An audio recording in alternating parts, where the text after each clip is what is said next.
2016, Liechtenstein spearheaded the creation of the legal Syrian mechanism through the General Assembly to support the investigation and persecution of international crimes since 2011. From 2009 to 2011, he served as president of the Assembly of States Parties to the Rome Statute of the International Criminal Court, ICC. From 2004 to 2009, he served as the chairman of the Special Working Group on the Crime of Aggression. Other previously held functions include vice president of the Open-Ended Working Group as Security Council Reform, that's 2004 to 2005, chairman of the Ad Hoc Committee on the Scope of Legal Protection under the 1994 Convention on the Safety of UN Assembly's Third Committee, that's 2002. Previously, Ambassador Wenwaser worked as counselor and deputy permanent representative of Liechtenstein to the UN and was the diplomatic officer in the Office of Foreign Affairs in Liechtenstein. Ambassador Wenwaser studied literature, language, history, and philosophy at Zurich University and diplomacy at the Institut Universitaire des Hautes Études Internationales in Geneva. He's going to join us remotely at this time. Ready? Okay. Excellencies, ladies and gentlemen, it is a great honor to join you, albeit virtually, at this timely conference focused on the crime of aggression.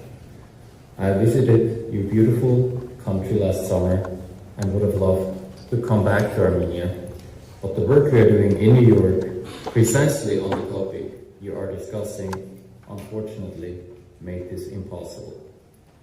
Indeed, as you are gathering in Yerevan, states parties to the Rome Statute of the International Criminal Court are preparing a very important decision which will hopefully result in a significant expansion of the court's jurisdictional reach over the crime of aggression, one of the 4 core crimes of the Rome Statute. We are living in an era of resurging interstate conflict. People in Armenia have a keener sense of awareness of this than many others. But indeed, we are witnessing a very worrisome trend in international relations in this respect around the globe. 80 years after the adoption of the UN Charter, which has the prohibition of the illegal use of force at its core, this trend is alarming and a fundamental threat to the international order. Upholding the prohibition on the illegal use of force is more urgent than ever. And the ICC's jurisdiction over the crime of aggression is the most effective accountability tool in this respect. The role of the International Criminal Court thus also converges with the core mission of the UN Charter and helps enforce its purposes.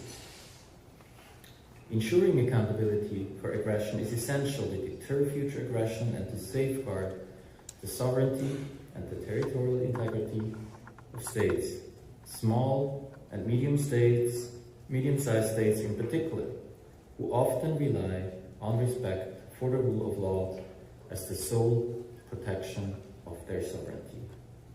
That is certainly the case for my country, Liechtenstein, which has abolished its armed forces over 150 years ago. The foundational idea behind criminalizing aggression remains as compelling and necessary today as it was at the time of the creation of the United Nations. That political and military leaders be deterred from the illegal use of force as an instrument of policy, and if they nevertheless choose to resort to the use of force, that they will be held accountable in a court of law. For states facing essential threats, international law must not only be a set of rules, it must offer real protection. Perceptions of selectivity undermine confidence in institutions designed to uphold the rule of law and to offer equal protection to all. Excellencies, ladies and gentlemen, in the framework of the International Criminal Court, we as state parties have taken crucial steps to penalize the crime of aggression, an effort that had been dormant for decades and that today is more urgently needed than ever. In 1998, at the Rome Conference, states parties acknowledged the centrality of the crime of aggression and included it in the Rome Statute at the same level as the other three core crimes: genocide, crimes against humanity, and war crimes. At the time, it was not possible to agree on a definition of the crime of aggression and conditions for the exercise of jurisdiction, a decision that was left for a later stage. The next step was taken in 2010 at the review conference in Kampala, which I had the honor to preside. States parties adopted a strong definition by consensus based on international customary law and found a way to safeguard the independence of the court vis-à-vis the Security Council of the United Nations. As part of the political compromise that made the consensus in Kampala possible, states also decided on a jurisdictional regime for the court which was severely restricted. In particular, it excludes nationals of non-state parties from the court's jurisdiction and thus severely limits the legal protection of states against aggression. This aspect will be subject of the review of the Kampala amendments in July this year in New York, the occasion for which we are preparing so diligently here in New York and for which we will need the support from Armenia and many other partners. In the final step on the path since Rome 2017 so far, states parties took the necessary decision to activate the court's jurisdiction over the crime of aggression with an entry into force in July 2018. Due to the jurisdictional limitations I have mentioned, the court yet has to be seized with any investigation of a crime of aggression, in spite of the fact that we have witnessed a sharp increase in the illegal use of force around the globe, most prominently and tragically the aggression against Ukraine. The current jurisdictional regime for the crime of aggression, as decided in Kampala, departs considerably from that applicable to the other core crimes. Most importantly, the court does not have jurisdiction over nationals of non-state parties, which creates a massive accountability gap. In addition, even state parties have the option of shielding themselves from the court's jurisdiction over this crime.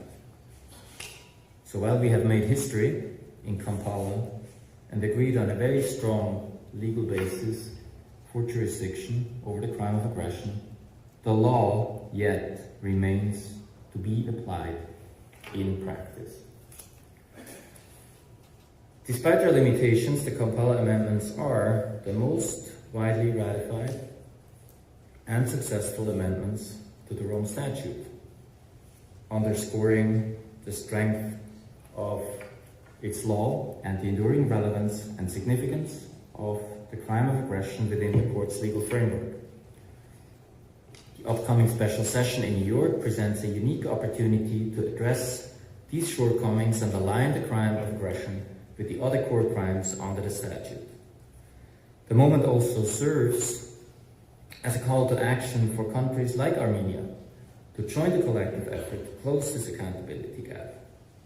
Now is the time to ensure that ratifiers are afforded robust legal protection against the illegal use of force perpetrated against them. Today's discussion here in Yerevan is one of the many important steps leading up to the July review, and I am confident that it will make a meaningful contribution to our shared goals. Preparations for the July session are well underway.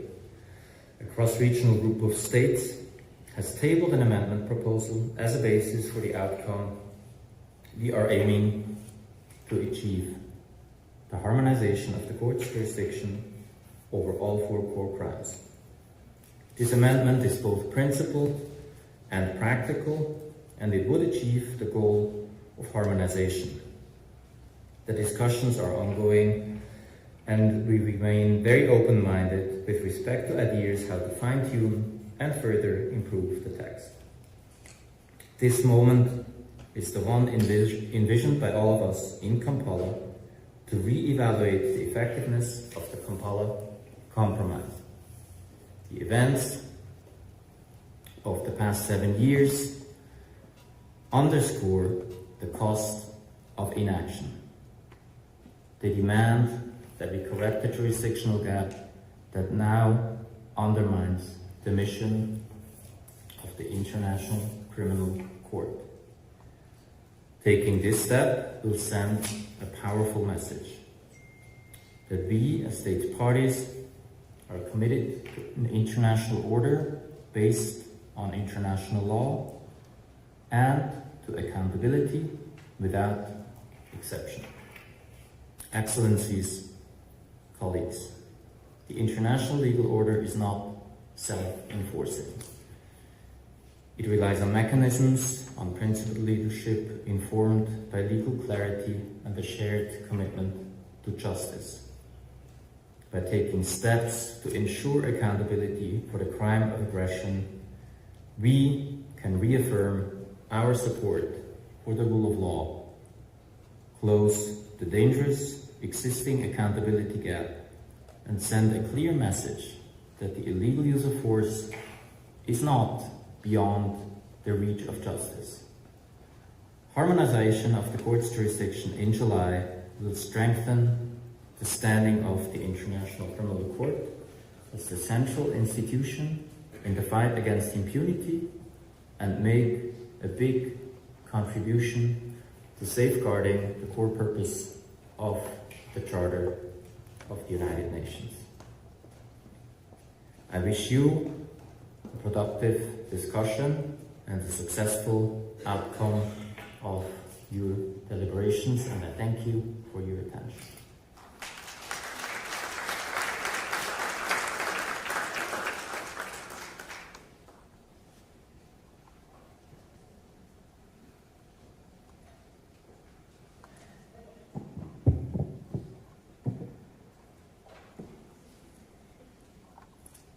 So, ladies and gentlemen, my name is ΟՒΓΙΓ. I'm Senior Officer for International Criminal Law at International Nuremberg Principals Academy. Most of you maybe know me, and I'm very, very thankful that you made such a big trip to come to Armenia. You found time in your busy schedules to visit us in Matenadaran to have discussions on a very important topic on crime of aggression. As Mr. Ambassador, Mr. Wenwaser has already mentioned, this is something that we need to discuss about in these crucial times, in these difficult times that we are experiencing in the world. We witness different conflicts all around the world. The crime of aggression is being continued. And today we are, during these 3 days, we are going to discuss exactly this particular crime from different perspectives and different angles. What are we going to do in our first session? We are going to understand the crime of aggression from its scratch. We are going to understand how the perspective of Armenia is on the Kampala Amendment. We know that Armenia became the member to International Criminal Court since last year, for which me and also everyone sitting here are proud of, that Armenia is member to the International Criminal Court and the community. Furthermore, we are going to discuss in this panel also the developments, the review in its core issues, what exactly is going to be reformed in July or in the upcoming events around the crime of aggression and how important it is. So this is my honor to invite my distinguished panelists to the panel, and I will just remind you that we have 10 minutes for the presentations, and I will present one by one to each panelist, after which they will come to the floor and have a discussion. Please, I'm inviting my distinguished panelists to take their seats here.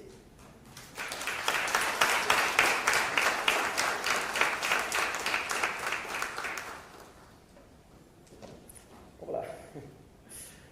So, the first panelist is a very special person to me because he's also my boss. Professor Dr. Christoph Zapperling, who is the director of International Nuremberg Principles Academy. He's also professor of law at the Friedrich-Alexander University Erlangen-Nuremberg. He holds a chair in criminal law, criminal procedural law, criminal law, and international criminal law and public international law. At the university, he is the director of the research unit on international criminal law. Further, he is the Whitney Harris International Law Fellow of the Robert Jackson Center in Jamestown, New York. His most researches are in the German and international contemporary legal history, international criminal law, human rights law, and the subjective elements of crime. So in this session, we are going to explore the Nuremberg, where exactly the crimes against peace has been developed, and the allegations against the Nazi perpetrators were brought. And I think it's the best moment and the best experts to know how the crime against peace has been established in Nuremberg. So Professor Zapperling, the floor is yours. Thank you very much for finding time to come to Armenia. Yes, please. Yeah, thank you so much. Hello and good morning, everybody, and thank you, ŬՂԻⵖ, for this kind introduction. It's a real pleasure and honor to be here speaking to such a distinguished audience with so many friends and colleagues present. Yeah, I came here now for 10 minutes to share a little of the Nuremberg experience with you as a sort of starting point for this important conference here in Yerevan. Yes, as indeed ŬՂԻղ has mentioned, crime of aggression in Nuremberg in 1945 was actually called crimes against peace. And I would like to focus in these remaining 9 minutes on the main outcome and lessons from Nuremberg for today, 80 years after 1945. So it is important to remember, and I think it resembles also what Ambassador Wenwaser just said, that in our world today, which is, in some ways going a little crazy, this rule-based and multilateral international law is under contestation and attack, and violence, power, and nationalism are rising. And Nuremberg, and in particular this courtroom 600, where the trial took place in 45-46, it stands for the exact opposite. It stands, as Ben Ferenc so often sort of pointed out, as a symbol for the approach to do law and not war. You might know that actually the place just before outside courtroom 600 is now called the Ben Ferenc Platz.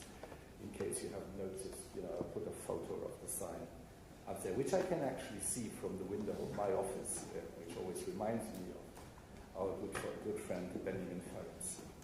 The mastermind behind the trial was Robert H. Jackson, the American chief prosecutors. And he very much sort of focused on the approach that whatever we do, when we do a criminal trial, we really have to focus on the rule of law.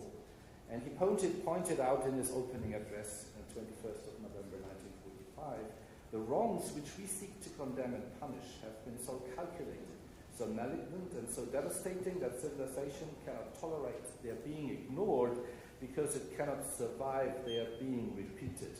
I think we cannot often enough remind ourselves of that very sentence, because it reminds us of what is actually at stake, which is the very survival of the civilization.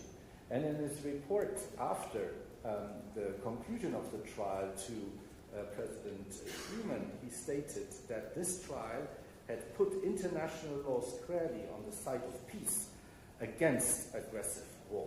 So that was very much the idea that Robert H. Jackson had when he organized this trial, that aggressive war was actually the evil as such, and that had to be fought, and aggression had to be criminalized.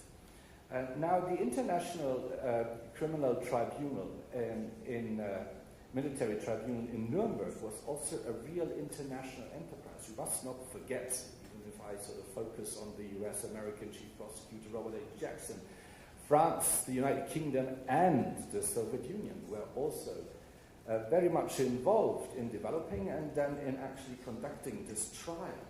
And we shouldn't forget that the chief prosecutor of the Soviet Union, for example, in his opening address said sentences like, "The defense knew that cynical mockery of the laws and customs of war constituted the gravest of crimes. They knew it, but they hoped that total war, by securing victory, would also secure their impunity." For those of you who are now reminded of current situations in Ukraine and Russia, they might remind themselves of this outspoken word of the then chief prosecutor of the Soviet Union. But it was difficult to bring four nations together with their different cultures of criminal law and criminal procedure, but they managed. They managed to actually prosecute and accuse 24 people, defendants at Nuremberg, from a variety of professions. They were politicians, they were military, with a military background, propagandists, and also industrialists, at least. They were attempted in order to show that the entire German society, the entire German nation was actually involved in the crimes against humanity, war crimes, and also in staging a war of aggression. And what they found in Nuremberg were these three crimes which I just mentioned in the agreement that was then the London Charter of 8th of August 1945. In Article 6 you had these three crimes. Number one, crimes against peace, which meant planning, perpetrating, initiating, or waging an aggressive war. Then war crimes, and finally crimes against humanity. The concept actually, again, maybe surprisingly, of crimes against peace was actually also very much I would like to show you the next picture. There we are.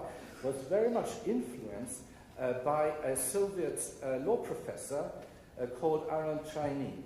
In 1937, he wrote a book, The Defense of Peace and Criminal Law, and he was criticizing the League of Nations very heavily for failing to make aggression a criminal offense and create a court that would prosecute a war of aggression.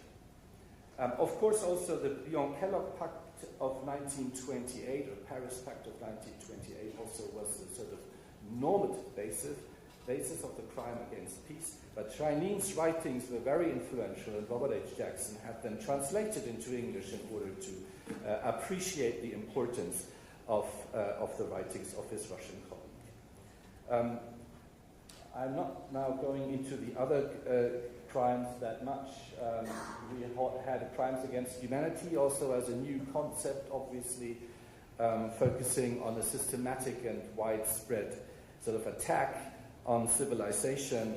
The genocide, as a matter of fact, which is so important nowadays, was not part of the Nuremberg laws because it was too new a concept developed by Raphael Lemkin. I'm sure you're aware of that, who wrote Axis Rule in Occupied Europe in 1944, where he actually coined the word genocide, which wasn't existent before his writing. The procedure at Nuremberg was very much sort of under the anxiety that you might fail actually to achieve at a conviction, taking into account that when you go ahead with a criminal trial, you need actually to prove guilt beyond reasonable doubt. And Robert H. Jackson stated that, or made that clear in his speech on the 13th of April 1945 before the American Society of International Law, when he said that this is one of the risks that are taken whenever trials are commenced. The ultimate principle is that you must put no man on trial under the forms of judicial proceedings if you are not willing to see him freed, if not proven guilty. Luckily, Germans tend to document everything, so there were enough sort of proof in writing of the crimes, of the planning of the aggression and the Holocaust and the war crimes that took place, that were committed by SS, the Wehrmacht, and other armed groups, so that in the end, of the 21 defendants that ended up being in the dock in Nuremberg, 3 were acquitted, but the others were convicted. 12 of them were convicted with the highest sentence available at that time, which was what was death sentence, and the others received time, had to serve time in prison. It might be interesting to note that of these 21 defendants that were actually then present in the dock, 12 were convicted for crimes against peace, and most of them who were convicted for crimes against peace were sentenced to death with this ultimate sentence that was available at that time. So what is now the lesson that we learned from Nuremberg? As said at the outset, this was the very beginning of international criminal law. That was where the crime of aggression, the crime against peace, was for the first time formulated and then indeed also executed. And the importance of this cannot be underestimated, and wasn't underestimated at that time. When we look, for example, at the behavior of the General Assembly of the United Nations and at the General Secretary, the Secretary General, in the first session of the United Nations General Assembly, the first Secretary General said, "In the interest of peace and in order to protect mankind against future wars, it will be of decisive significance to have the principles which were implied in the Nuremberg trials and according to which the German war criminals were sentenced, made a permanent part of the body of international law as quickly as possible." And that indeed happened then in Declaration 95, which was adopted by the General Assembly on the 11th of December 1946, which is called the Nuremberg Principles Declaration, where these principles were then actually adopted or confirmed as principles of international law. And the first principle being there's no impunity for international crimes, and principle number 6 saying that the crime of aggression is an international crime. If certain acts of violation in treaties are crimes, they are crimes whether the United States does them or whether Germany does them, and we are not prepared to lay down a rule of criminal conduct against others which we would not be willing to have invoked against us. Again, Robert H. Jackson stating at the London conference in preparing for the INT statute, also something that we cannot sort of reiterate often enough when we look at several states that were involved at that time. But then again, it is important to remember that from the legacy of Nuremberg, also again a Jackson quote, we must never forget that the record on which we judge the defendants is the record on which history will judge us tomorrow. To pass the defendants a poison chalice is to put it to our own lips as well. So this is the outcome, and this is the lesson that we learn from Nuremberg. There is no impunity for international crimes, but we must do this endeavor and proceed with the prosecution with such sort of moral implications that we do not forget that even the worst accused have a right to a fair trial. Ladies and gentlemen, for the time being, so thank you so much for your attention.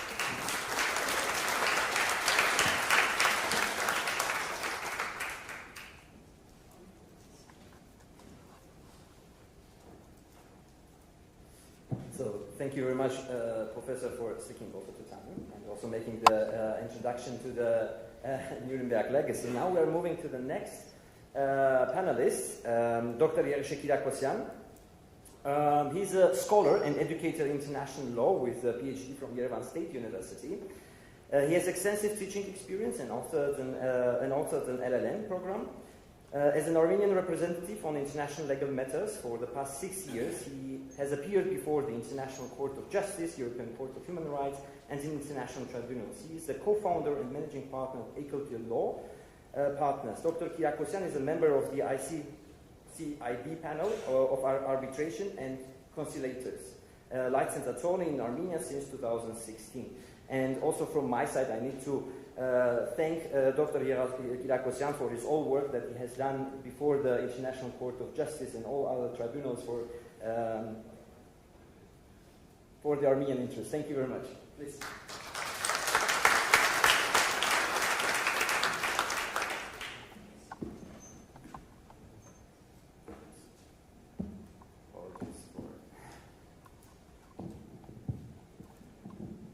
thank you very much, Dr. Petrosyan. Thank you again for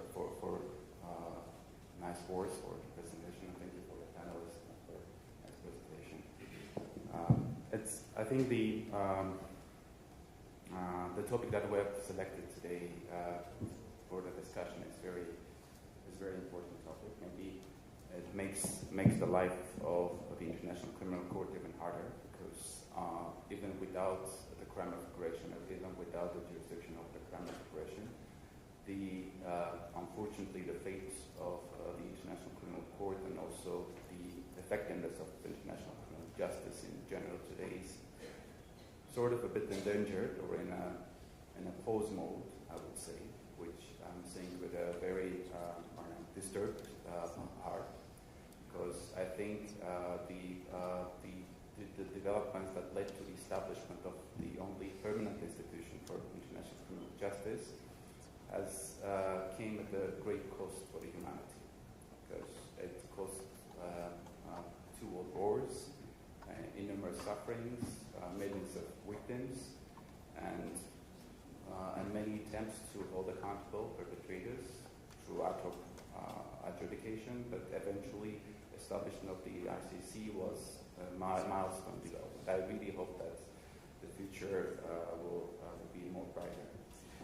I'll present some insights from the Armenian perspective, and also trying to cover the Armenia's approach towards the Kampala Amendment and during the ratification process and the decision made when Armenia was ratifying the ICC statute.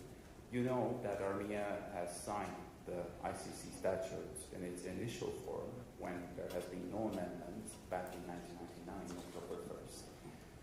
And after that, the ratification of the ICC statute was paused because Armenian Constitutional Court declared the statute unconstitutional. The 2 common grounds have been used in many cases of the European countries. One was the complementarity principle, very famous, and the other one was the right to receive pardons, which was prescribed under the Constitution. It was a decision of the court back in 2004. We had amended the Constitution since then twice, and when we started the discussions about the ratification of the statute recently, after the 2020 war, and especially after the aggression against the Armenian sovereign territory in 2021, starting from 2021 May, as it was indicated by an honorable speaker, keynote address. And we have been contemplating about the possibilities of invoking the ICC jurisdiction. What will it be? How it will be useful for the Armenia's case scenario? How will it be used to protect Armenia's interests and secure and safeguard Armenia? Because I consider myself that ratification of the ICC statute, maybe many lawyers wouldn't agree with me, but I'm very confident in that terms that it's a security layer. Surely a security layer, and I'm sure that it has been played as such in the past years after ratification and entry into force. I'm very positive about that. And of course, the core crimes, we know the core crimes against humanity, genocide, and war crimes, which are a special category of crimes. But, and of course, that there's no doubt about that, but how the jurisdiction will be exercised in those crimes. But with regard to the crime of aggression, we have a very special case in the case of crime of aggression. It was not, I think it is not surprising while the activation of the jurisdiction of the court over the crime of aggression was delayed a little bit. And it was not very unsurprising that we had also later on the Kampala amendments coming in 2010. And with the delayed activation in 2017. And also, it's not surprising that we have so many hurdles, so many preconditions for exercising jurisdiction over crime of aggression ingrained in the Kampala Amendment itself, and which make actually the exercise of the jurisdiction by the ICC even harder. And I'm sure that all of you know that there have been, since the Kampala Amendment and since the activation of the jurisdiction of the court on that, and there have been many discussions about the jurisdiction of the court in this disregard, what is required for the court to proceed with the jurisdiction. And you have, of course, the Security Council determination requirements, which is a precondition for the procedure to proceed. If not, you have the pretrial chamber to make a determination of the decision for that. That's kind of precondition for kicking off the investigation. But not only that, but you have also the problem with the actual exercise of jurisdiction, because Kampala allows an opt-out clause. It allows the member states, the state parties, to opt out from jurisdiction of the crime of aggression, which kind of makes it very problematic for states joining the courts to understand whether they'll be protected from the aggressors of the non-state party. Because in the case of Armenia, the source of aggression, of course, is Azerbaijan. We know, and we understand that Azerbaijan is not a party, has never been recognized as jurisdiction, probably will never become a party to the ICC statute. I would be very happy personally if Azerbaijan made that decision, honestly. I would be really happy. Would be applauding in the first row if that decision ever were made. But I'm not that positive about that. And in this case scenario, we understood with this debate that is happening between the member states, we understand that the Kampala wouldn't be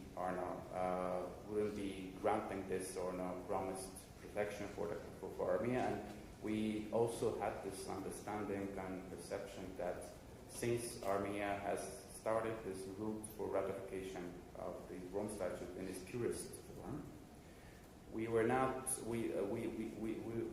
didn't want it to complicate this procedure even more, because adding up Kampala amendments to the ratification of the statute would make it more complicated internally to communicate this and to also legally structure our reasoning for what is happening. Why are we ratifying this amendment only? Because there are other amendments apart from Kampala, But you know that there is also the debate about the interpretation about the Kampala amendments. If I'm not mistaken, there are groups of states which interpret the Kampala amendments differently. There is a very small group of states which interpret it more narrowly or restrictively, trying to narrow it down even to the extent that both states, the victim state and the aggressor states, need to be the parties so that the court may have the power to exercise jurisdiction, as opposed to a more general, or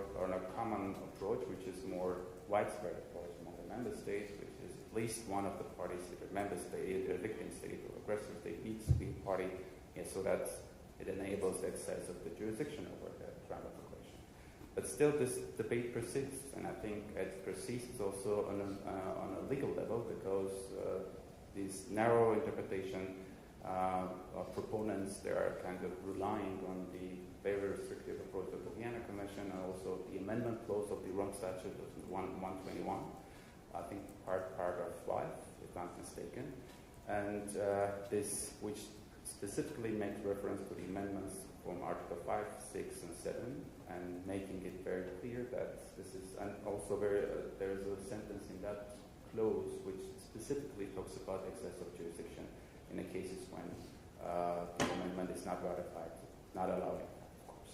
So this creates a lot of legal tension, a lot of legal problematic, and a lot of really uncertainties for countries, newly countries joining the ICC, and also thinking about ratifying Kampala amendments. Actually, I had the opportunity to participate in the first, after ratification entry into force for Armenia, in a side event during the Assembly of States Parties in The Hague last year, where I had the opportunity to also partake in a side event organized by, I think, the Ambassador of Luxembourg, if I'm mistaken, and about the other member states too, about the Kampala amendments exactly, and also the review conference that is upcoming in July in New York. And we expressed also our readiness as a country, because I think for Armenia, having a very workable jurisdictional mechanism of aggression, crime of aggression, is fundamental. And I think it's crucial, and I think Armenia should be very active in this sense in the review conference in July, so that we can also be part of this process, be part of this reviewing process of the Kampala, trying to somehow cure the deficiencies of the drafting of the Kampala. Although you have one has to be very careful not to harm more, because there are many legal intricacies and nuances that we need to be mindful of. But I'm very positive that we need to be active in this sense. This is just in 2 words from Armenian perspective. I see that my time is up. I'll maybe stop here better, and I'll be glad to answer any questions that you may have. Thank you very much for your attention.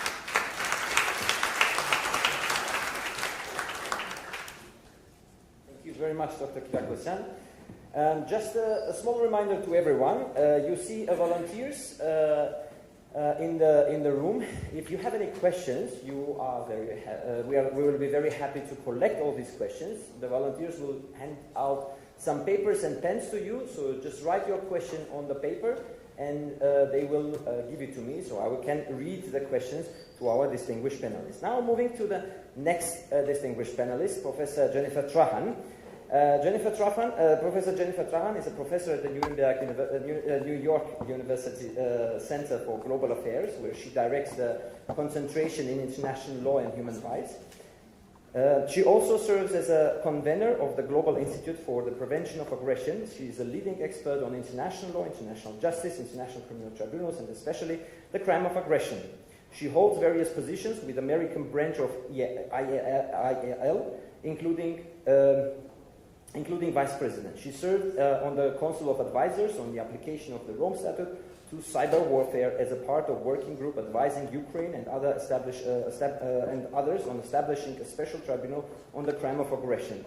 She has published a lot on the crime of aggression. I'm very happy and honored that Professor Trahan, who very, very enthusiastically pushes for the changes in the Kampala Amendment, that she is here, and thank you very much, Professor. The floor is yours.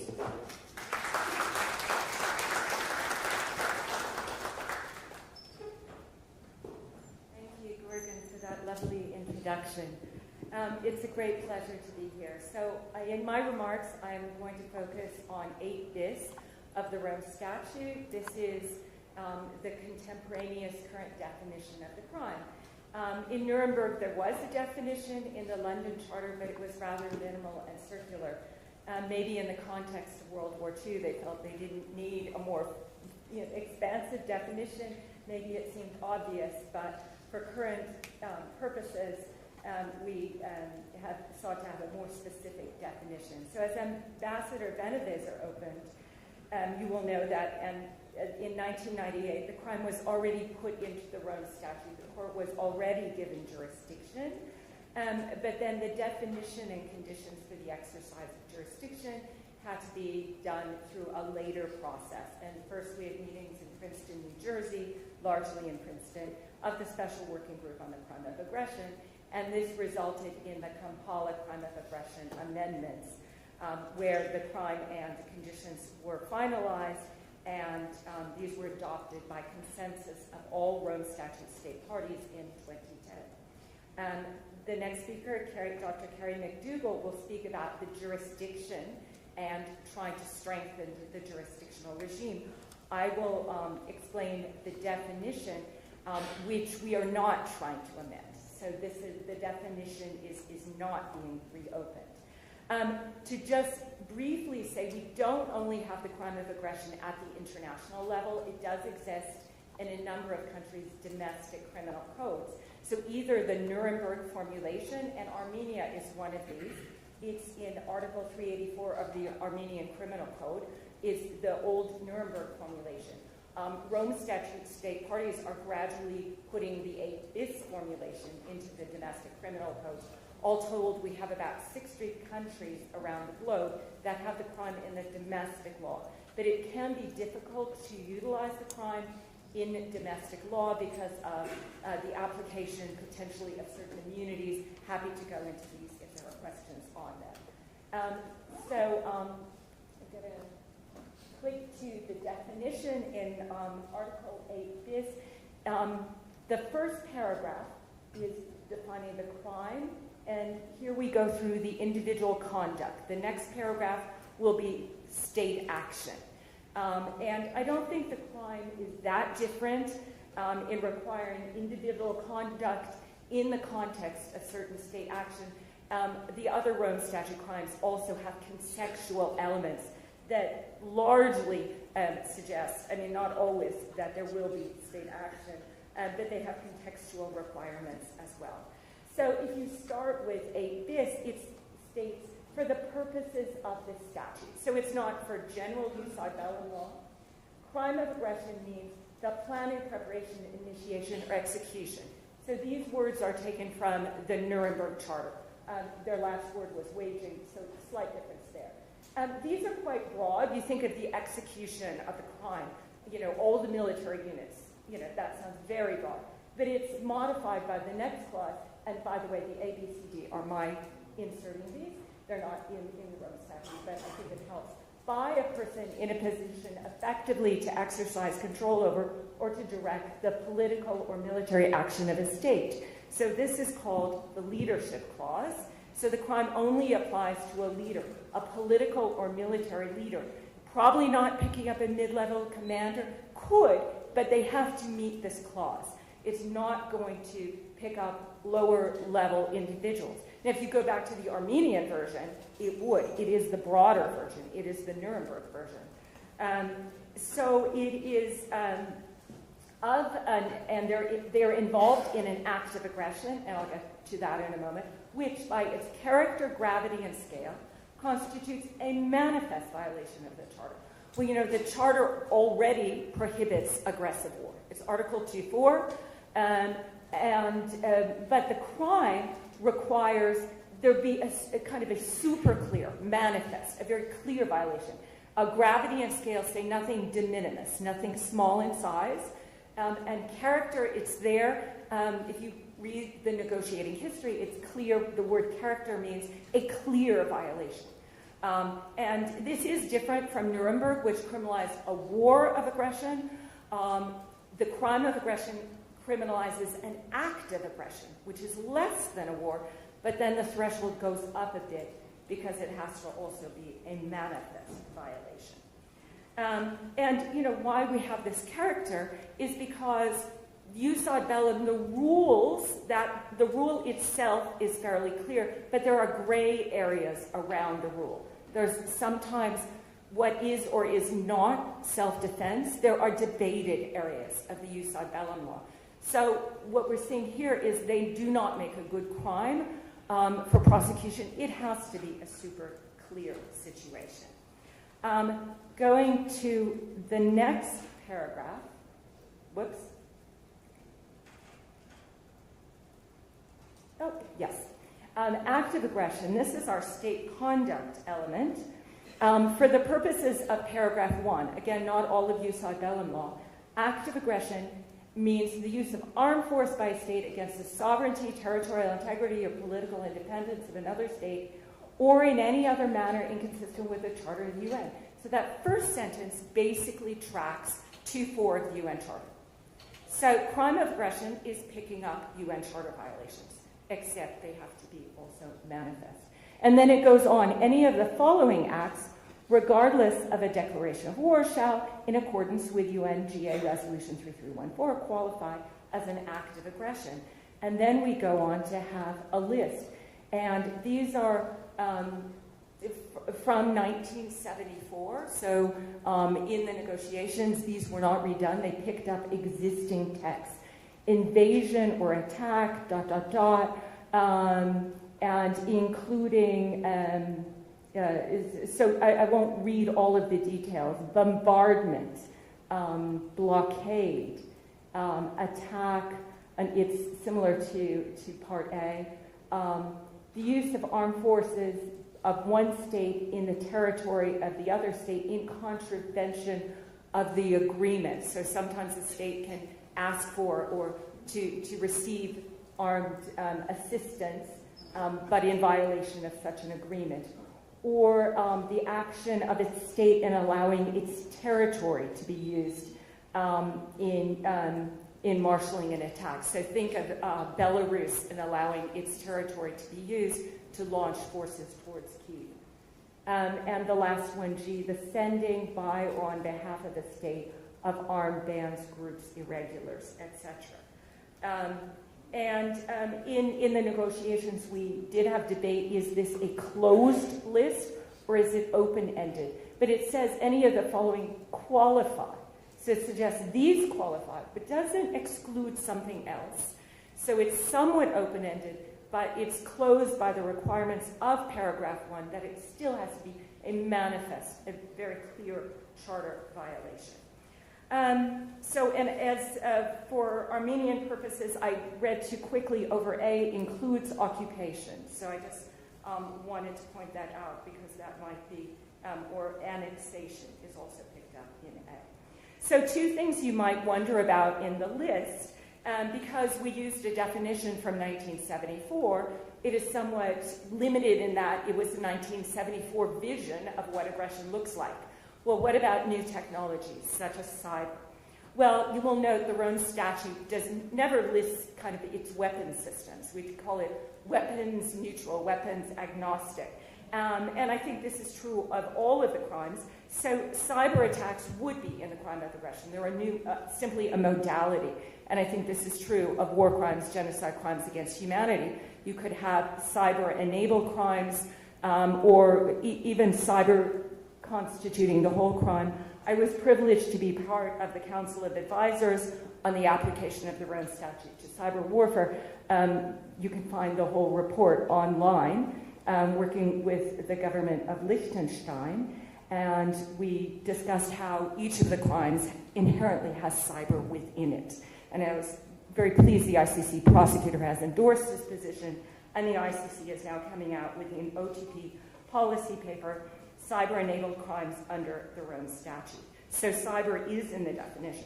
Another thing you might wonder about would be non-state actors. So they were not expressly picked up in any of it. There are several references, an act of a state. So it sounds like they're not picked up, but they could be. So for attribution theory, we go to the ARCIWA, Articles of Responsibility of States for Internationally Wrongful Acts, Articles 8 and 11. You see that conduct of a non-state actor in certain circumstances like endorsement, etc., can be the act of a state. So non-state actors could be picked up there. And also in our last entry, Article G, the sending of armed bands. These could be non-state actors if they are sent by the behest of a state. So there's some inclusion of non-state actors. So just to summarize the elements of the crime, we need an act of aggression by a state. The act is a manifest violation of the Charter of the UN. The perpetrator planned, prepared, initiated, or executed the crime, or had some involvement. You actually read those words in conjunction with Articles 25 and 28 of the Rome Statute, individual and command responsibility. The perpetrator is a person in a position effectively to exercise control over or to direct the political or military action of a state, so our leadership clause, and mens rea. So I didn't talk about mens rea in the definition. It's not in the definition, so you go to the general elements in the Rome Statute. So Rome Statute, Article 30, sets forth intent and knowledge. So we would also require intent and knowledge at the ICC. So to conclude, why the crime matters. So the UN Charter prohibits aggression, but we look at the world since 1945 and we've seen the world awash in aggression. Why? Well, one thing is the veto power of the permanent members. So we know if your permanent member is your aggressor, there's really nothing going to be happening at the Security Council. We've seen that with Russia's invasion of Ukraine. It also means if your aggressor is a friend of a permanent member, we're not going to see action. So the political cards have to align for the Security Council to do anything. So you could have even blatant aggression, and the Security Council is basically paralyzed.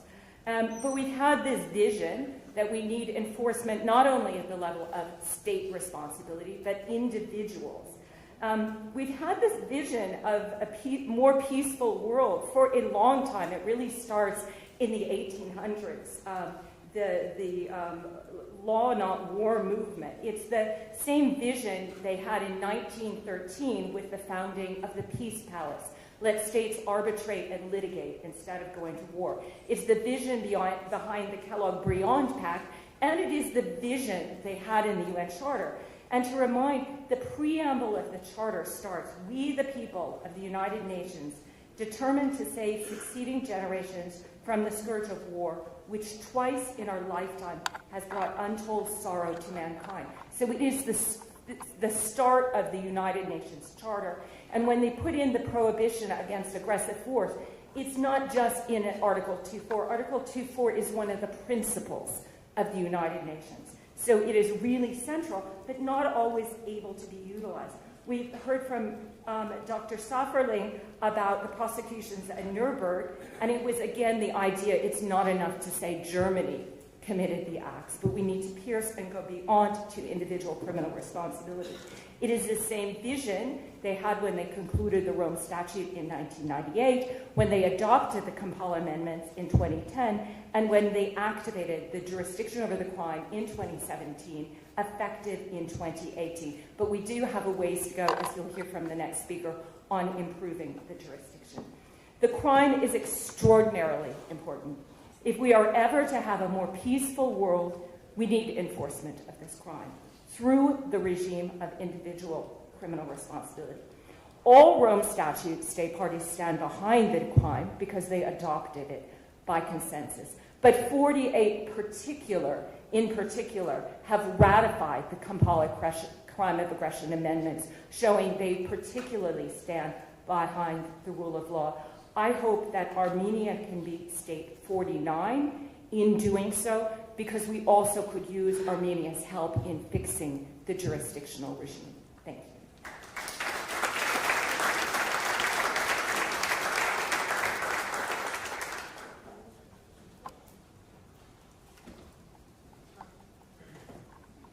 Thank you very much, Professor Tran.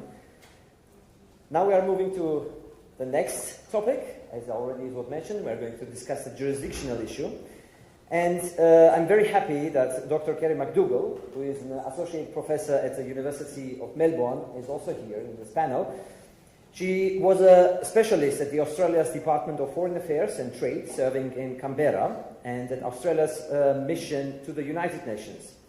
Dr. Kerry completed her PhD on the crime of aggression. She was a delegate to the Special Working Group on the Crime of Aggression and the Rome Statute Review Conference, and played an active role in the ICC assemblies of state parties. She authored the crime of aggression under the Rome Statute of the International Criminal Court. Dr. Kerry is an advisor of the government of Ukraine concerning the proposed special tribunal for the crime of aggression against Ukraine, and is also the principal author of the model amendments to the ICC jurisdiction over aggression proposed by the Global Institute for the Prevention. Thank you very much, Dr. McDougall, for being here and also pushing for the crime of aggression and changes in this regard. Thank you very much. Please, the floor is yours.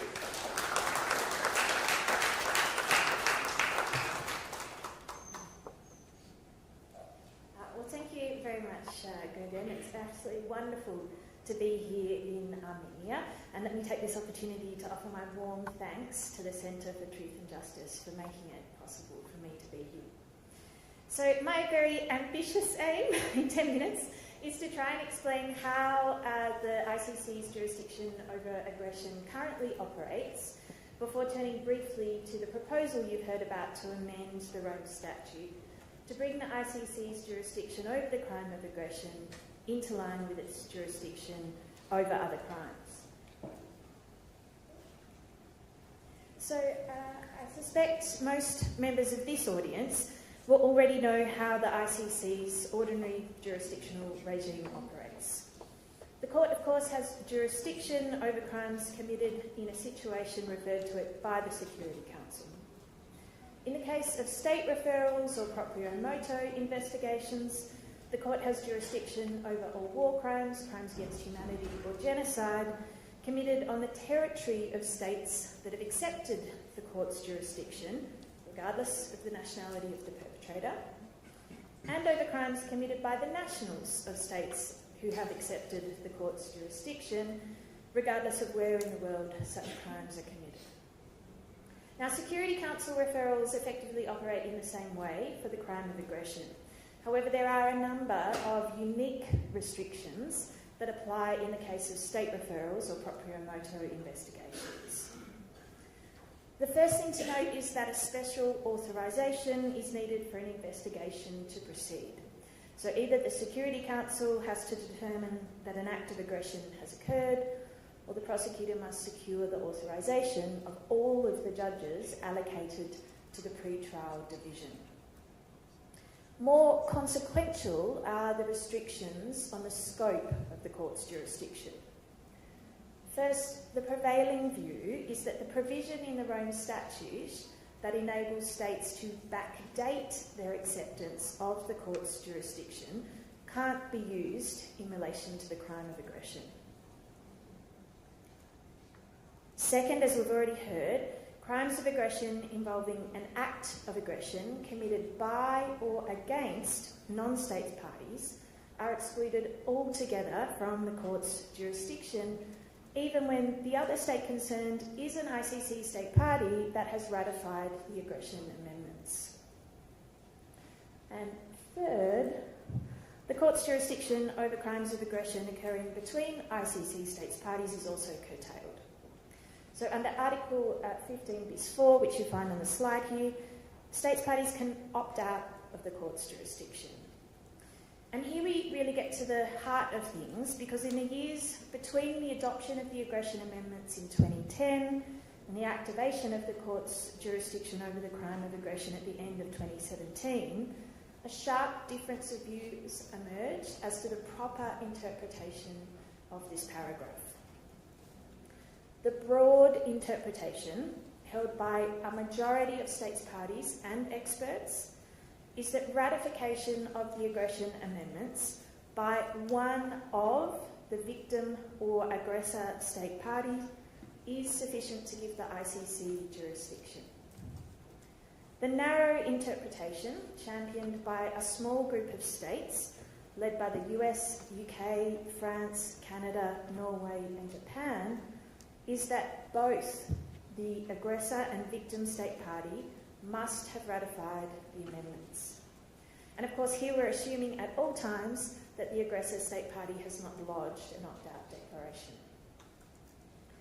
The resolution of this interpretive question in effect determines whether the ICC's jurisdictional reach is limited to crimes of aggression occurring exclusively between the 48 states parties that have ratified the amendments, or whether that jurisdiction extends to a situation where at least one of those 48 ratifying states is either a victim or aggressor, so long as the other state involved is also a state party and the aggressor state party has not lodged an opt-out declaration. Proponents of the narrow interpretation argue that the article you see here, 15 bis 4, must be read together with the second sentence of Article 121.5.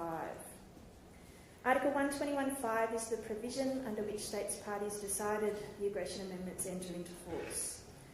And in the context of other amendments, states parties seem to have agreed that the second sentence of 121.5 requires ratification by both the territorial state and the state of nationality before the ICC can exercise jurisdiction. Proponents of the broad interpretation deny that the second sentence of 121.5 applies. And one of the main arguments in favour of that view is that the text of 15 bis 4 is inconsistent with that second sentence, such that 15 bis 4 must be applied as the lex specialis. And I think this is undoubtedly the better view. This interpretation is more faithful to the ordinary meaning of the terms of Article 15 bis in their context and in light of their object and purpose. It's also the only interpretation that is consistent with the fact that in the lead up to the aggression amendments, one group of states wanted the ordinary jurisdictional regime found in Article 12 to apply, another group of states wanted the 121.5 opt-in approach to govern the amendments. The opt-out compromise that we find in paragraph 4 was the deal reached to bring those two sides together. No state in Kampala or in the lead up to that meeting was argued arguing in favour of opt-in plus opt-out, which is what the narrow interpretation represents. Now, going beyond that very brief overview to explain the arguments that support this conclusion is complex.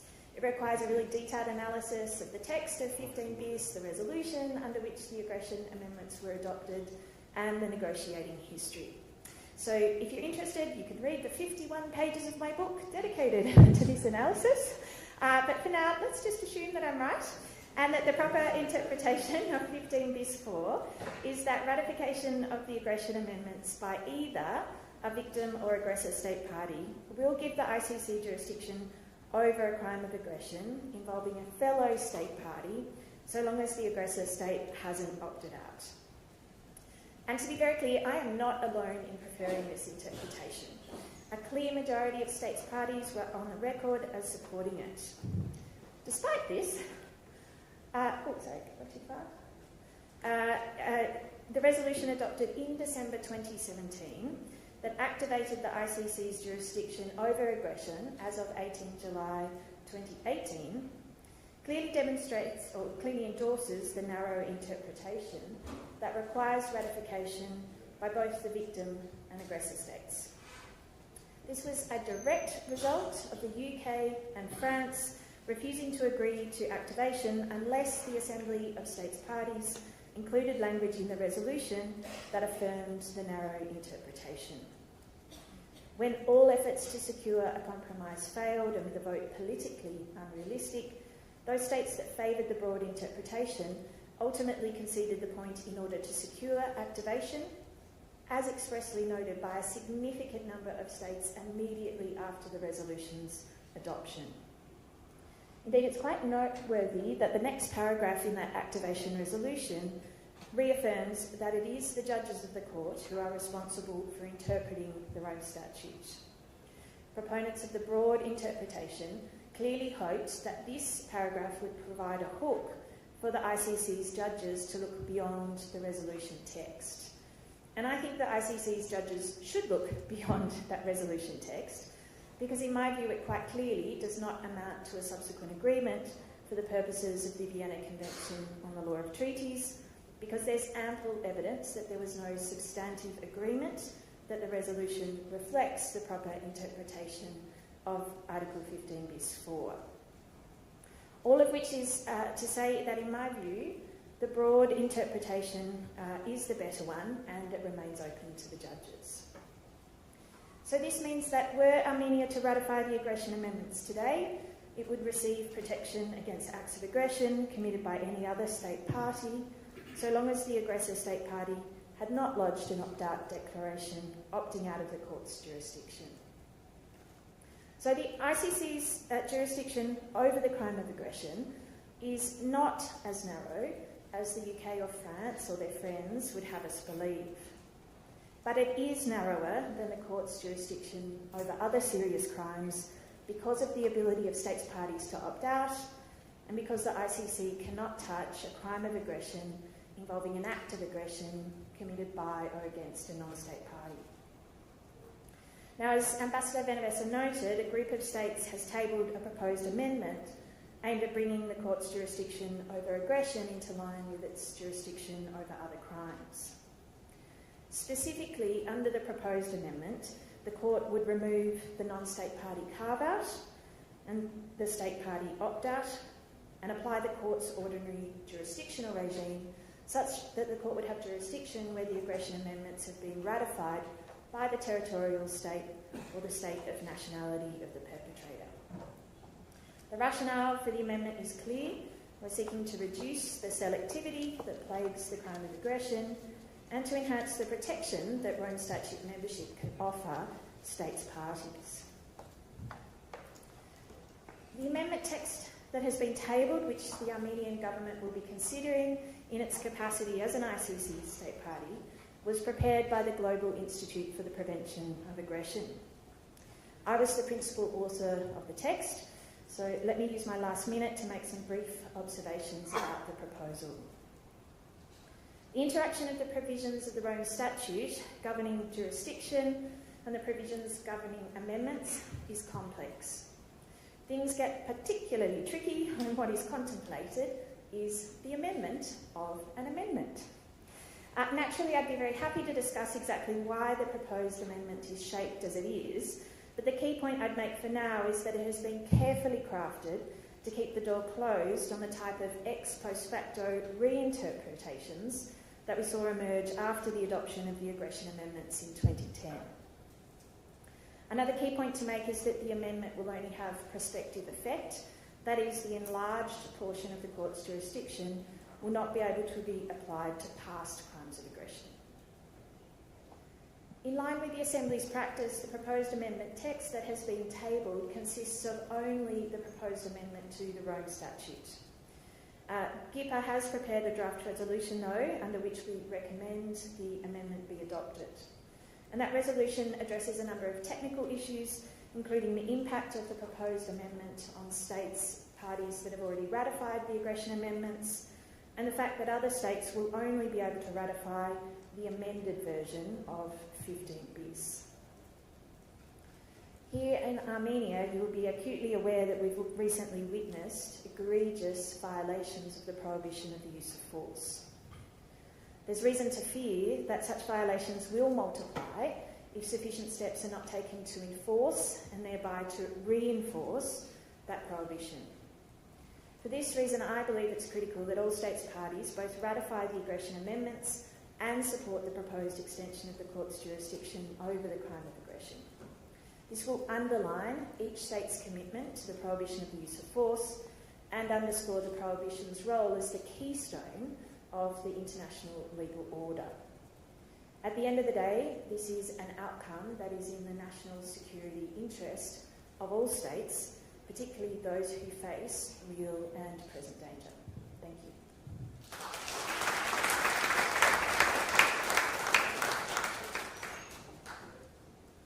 Thank you very much, Dr. McDougall. Now we are moving to the interactive part of our panel, to the Q&A session. Just to remind you, I have a lot of lists here with questions, so continue writing the questions and handing to our volunteers. They will just give it to me. So there are a lot of questions, very interesting and critical questions, so be prepared for some very interesting discussion. I tried to sort them out, but before going very much into the very active part of the discussion, Professor Zafelink, I have a question to you, also going back to the Nuremberg. You mentioned in your speech that there is a Nuremberg principles, there is no impunity for international crimes, and it was established by all great powers in Nuremberg. However, we see that all these great powers after Nuremberg started different aggressive acts in different parts of the world. And I remember that in 2011 or 2012, the Minister of Foreign Affairs of Russia appeared in Nuremberg and had a speech in Nuremberg. But after 10 years, he started with his government and his team an aggression against Ukraine. So what has been changed after the Nuremberg that the countries started really to fight against each other again? Well, I would say that it is a little bit of the irony of history, that in particular the states that were so much the champions and the organizers of the prosecution in Nuremberg after the Second World War, they turn out to be very hostile against this most important crime, as we have discussed, the crime of aggression. It goes back, I think, to the very character of public international law, which, as a matter of fact, has nation states as the only subjects of the law. And these states are sovereign, they are absolute, and therefore they don't like to be controlled. And that's really the irony, because these states like very much to control all of us, right? But they don't like to be controlled themselves. And some parts of the world, states have learned that, like in Europe, where we have the European Union, European Court of Human Rights. We are used to, state being states and state powers being controlled by an outside authority. And I think we're quite happy with that, actually. Aren't we? Under the umbrella of the European Convention of Human Rights, it feels much safer than outside that, I would suppose. But when we look at the global context, this is the unfortunate basis of public international law, that these states are sovereign and they don't want to be controlled. And in particular, those states that are powerful, like see with the Russian Federation and the United States, they don't like to be controlled, and therefore they disrespect international law. They think they are the masters of international law, and everybody else has to follow. This is certainly not an answer that is sort of making us happy, by no means. But I think that's the reality that we have to live with for the time being. And we also have to acknowledge, however, that Nuremberg was a major shift in exactly this traditional view of international criminal law, because it introduced individual responsibility for acts that can be done by states, states representatives. And that is a novelty, was a novelty at that time, and it still is not being appreciated by those states who don't want to be controlled. But we, I think, going back to 1945, as states that are willing to engage in a rule-based international law, we really have to insist on these Nuremberg legacy to be disseminated, to be implemented, and that those states and those individuals who contribute, that they have to be held accountable. But still, after 80 years, we have to appreciate that this is rather new to international criminal law, and we still have to be more persuasive. Thank you. Professor, maybe do you want to add also something to that? Or? I might just add one sentence, because I think Dr. Sofferling really outlined the answer very well. And it's a state that doesn't want to be bound by the crime of aggression is essentially saying we want to reserve the right to manifestly violate the UN Charter and have no criminal responsibility. I think that's an untenable position for any state to take. And the states that don't stand behind the amendment, I keep asking them, why do you need to reserve the right to manifestly violate the UN Charter? You're bound by the UN Charter already, and yet you want no responsibility if you manifestly violate it. So that is what the crime is covering, a manifest charter violation. And I don't think it's in the interest of any country to want to manifestly violate. I mean, I don't want to turn this, I think we later have discussion of use ad bellum law, but the Charter allows defensive use of force.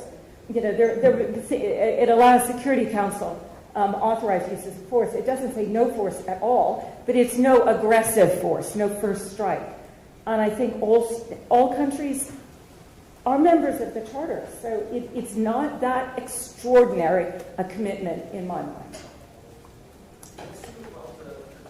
Speaking about the definition, Professor Dan, and Professor Saffeling, you also mentioned that this is something that is against the sovereignty of another state or territorial integrity of the other state.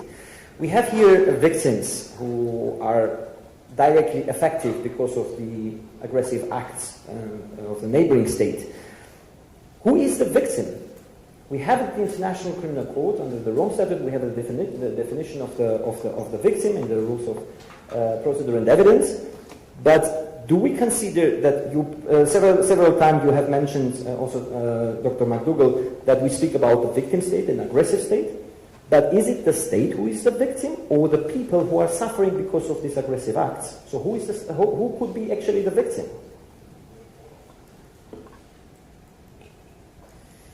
I mean, in this very close-knit world of experts who engage on the crime of aggression, and it's very common to talk about the victim or aggressor state.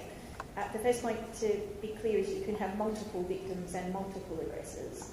But to your precise question about whether it's individuals or states, I think it is, from a jus ad bellum point of view, you have both. But from a Rome statute definition of victim perspective, quite clearly it is individuals. And I have written at length about the fact that I think that is going to completely overwhelm the court, particularly if we have a large-scale act of aggression leading to prosecutions for the crime of aggression.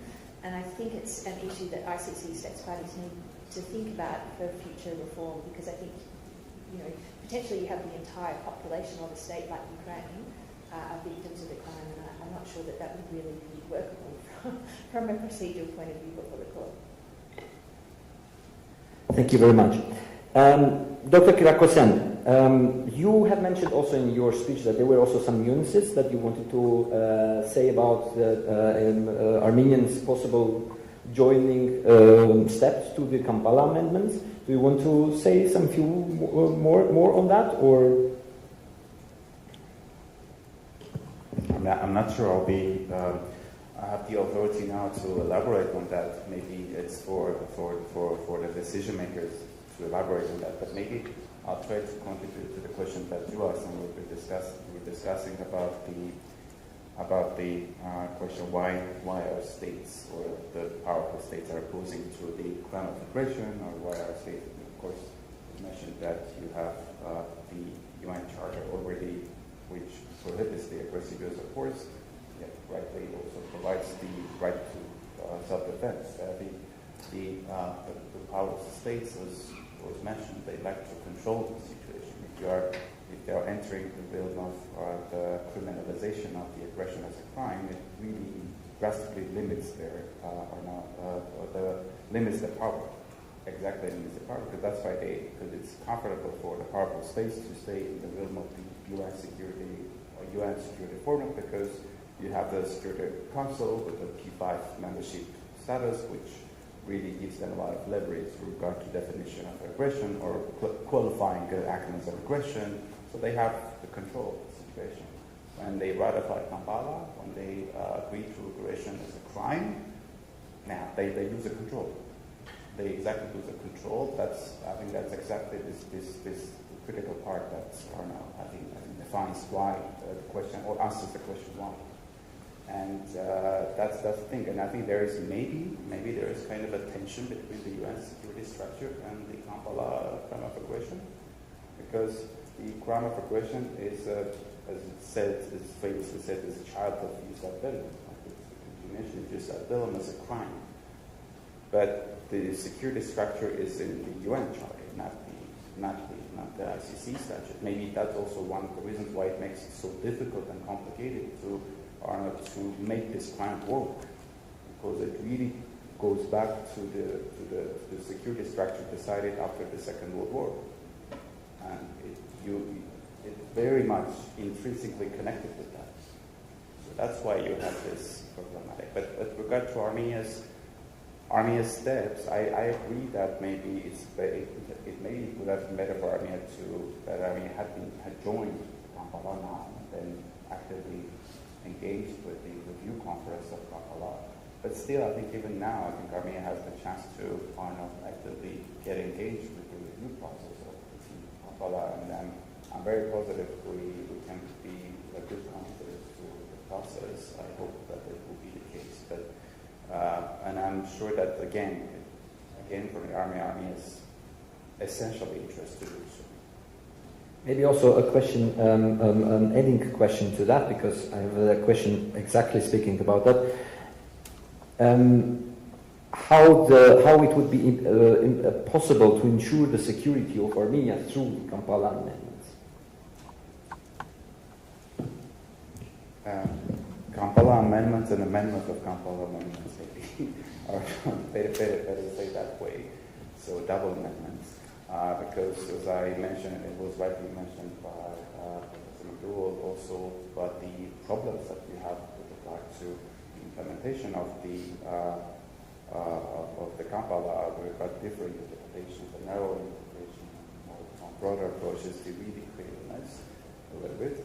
I think my understanding, but even I think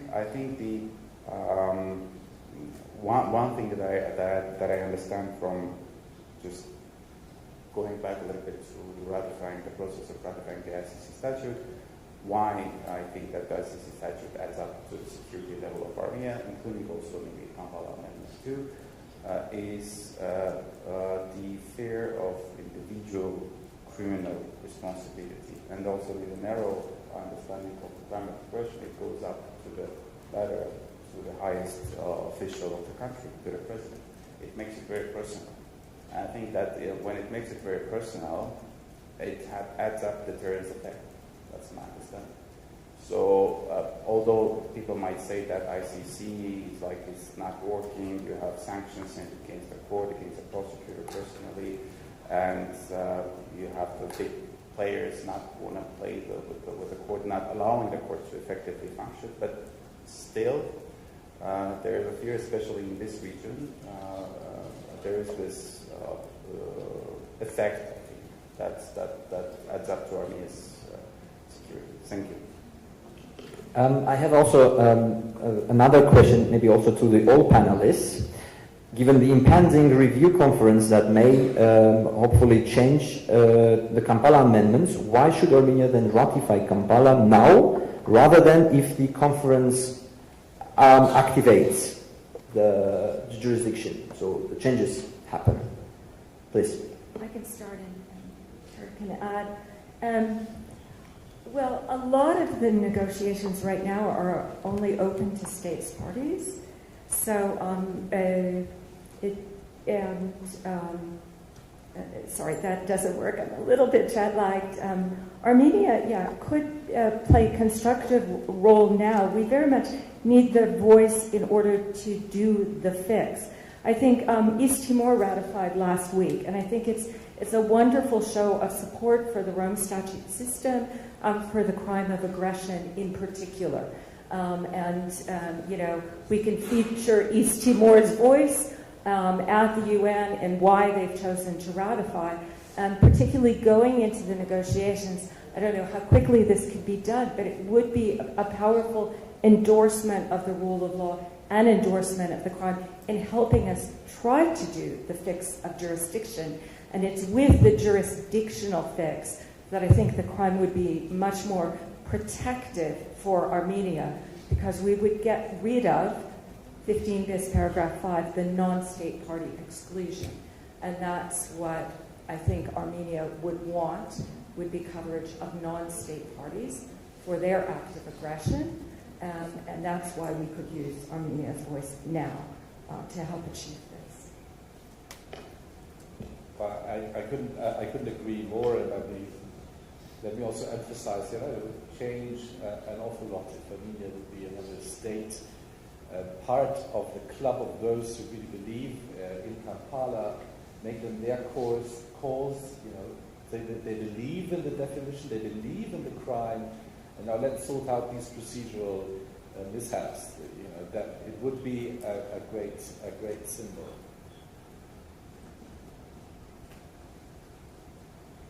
Then I will move to the next question, and one of the questions. You wanted to add something? Please go ahead. Look, I'm going to be the voice of the ever-practical, pragmatic former government lawyer, and I would say, look, in the Australian system, we probably couldn't have got through ratification, in the next 3.5 weeks. So I guess what I would say is we don't know what the outcome of the special session will be. It may, this may be the first push or effort. I mean, obviously, we're very hopeful that states will support the proposed amendment. I guess I would add that if we are not successful on this occasion, I would still recommend ratification of the existing Kampala amendment to Armenia, and then to join with us to keep trying to broaden the court's jurisdiction.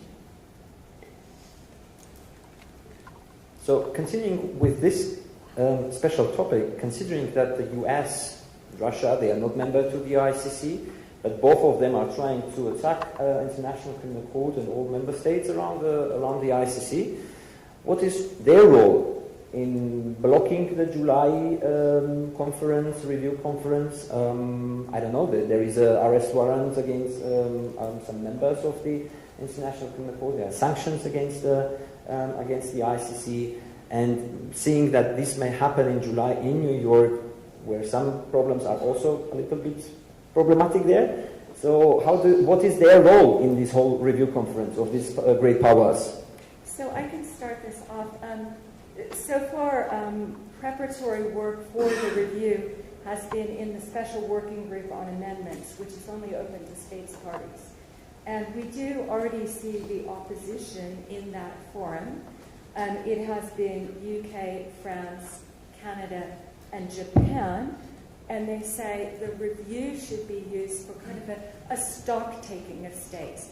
Have you had trouble ratifying? What's your experience ratifying? And we kind of evaluate where we are. It's a little bit like the stock taking in 2010, where they spent the first week of Kampala, let's look at our system of the field of international justice. So we kind of have a deja vu, we can just stock take and not reach the topic at hand. So we see our opposition, but I think our schedule is going to give some room for that discussion and then reach the topic at hand.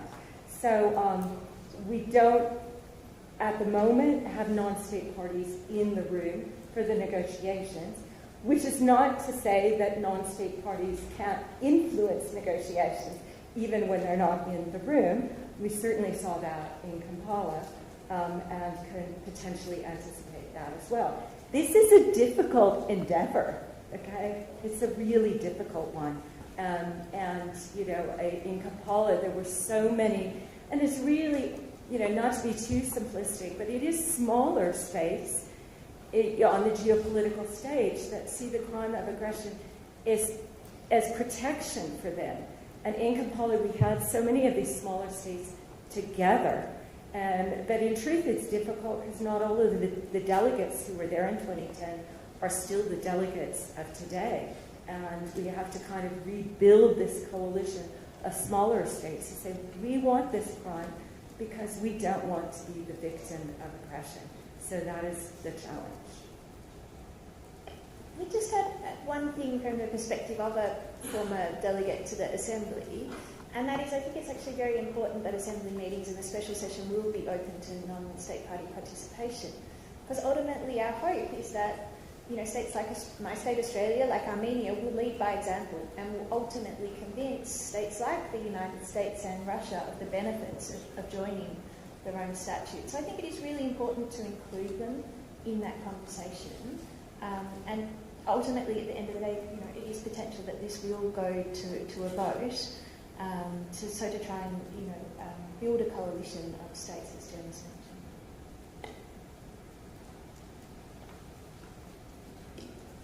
Well, from the panelists here, I'm very much in the role of the observer, right? All of you are much more, a part of government discussions or whatever.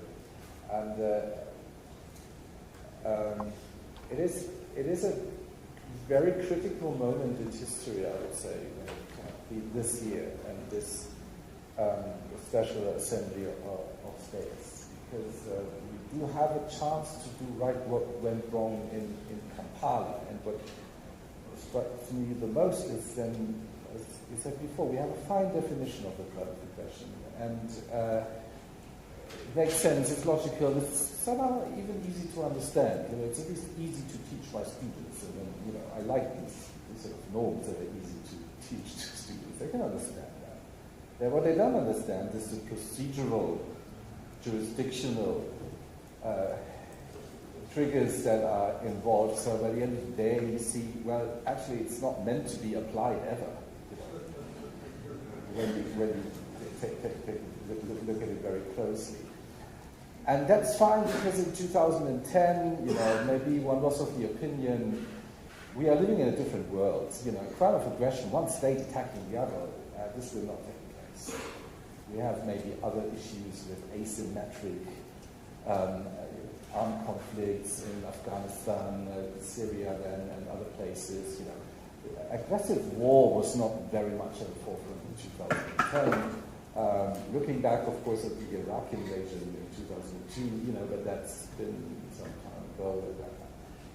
And now then in 2022, this full-scale invasion happens of the Russian Federation to Ukraine. And then you wonder, why on earth do we have that Kampala compromise if it happens and one state wants to be under the umbrella of the ICC and it doesn't happen? It's not applicable. So obviously something is very wrong here. We have crime of aggression within the ICC statute. Part of the Nuremberg legacy. It's very logical that it's in there. It has to be in there. And then something like Ukraine happens and it doesn't help.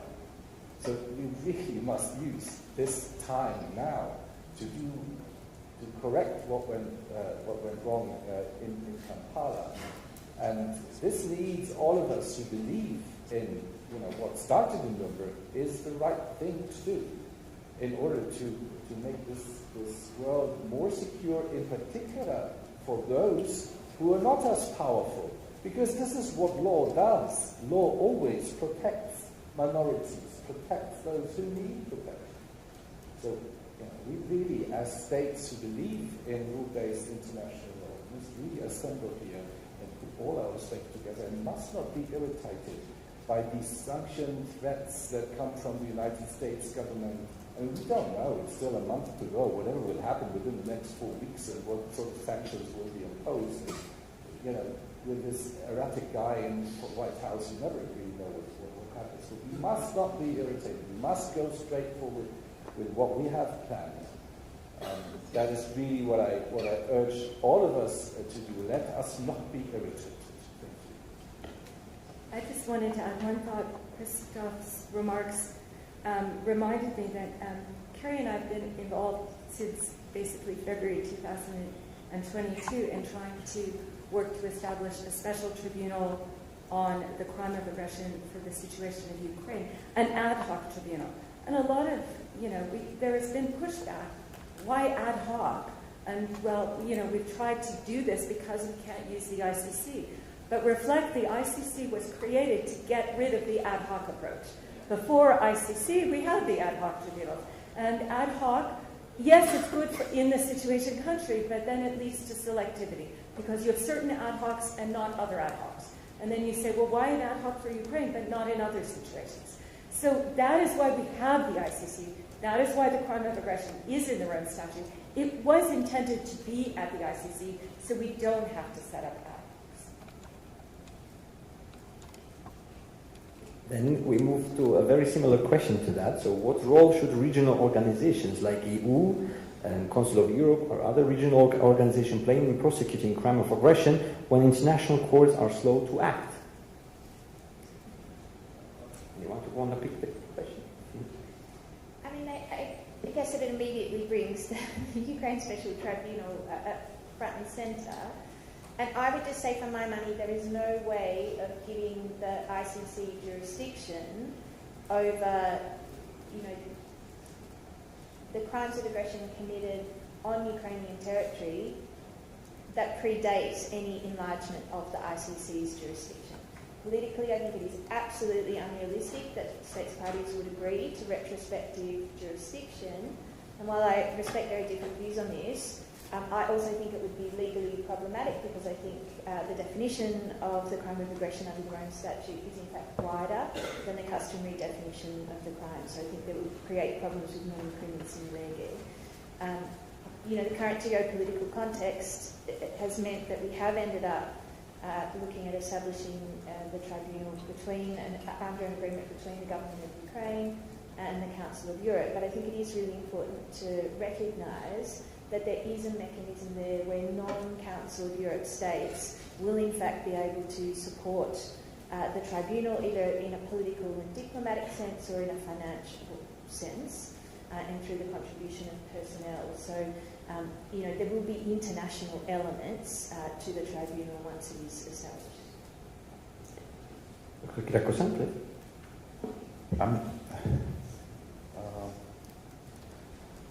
The question was what role can the regional organizations like EU play I'm not very sure where they have or they should have any role to play.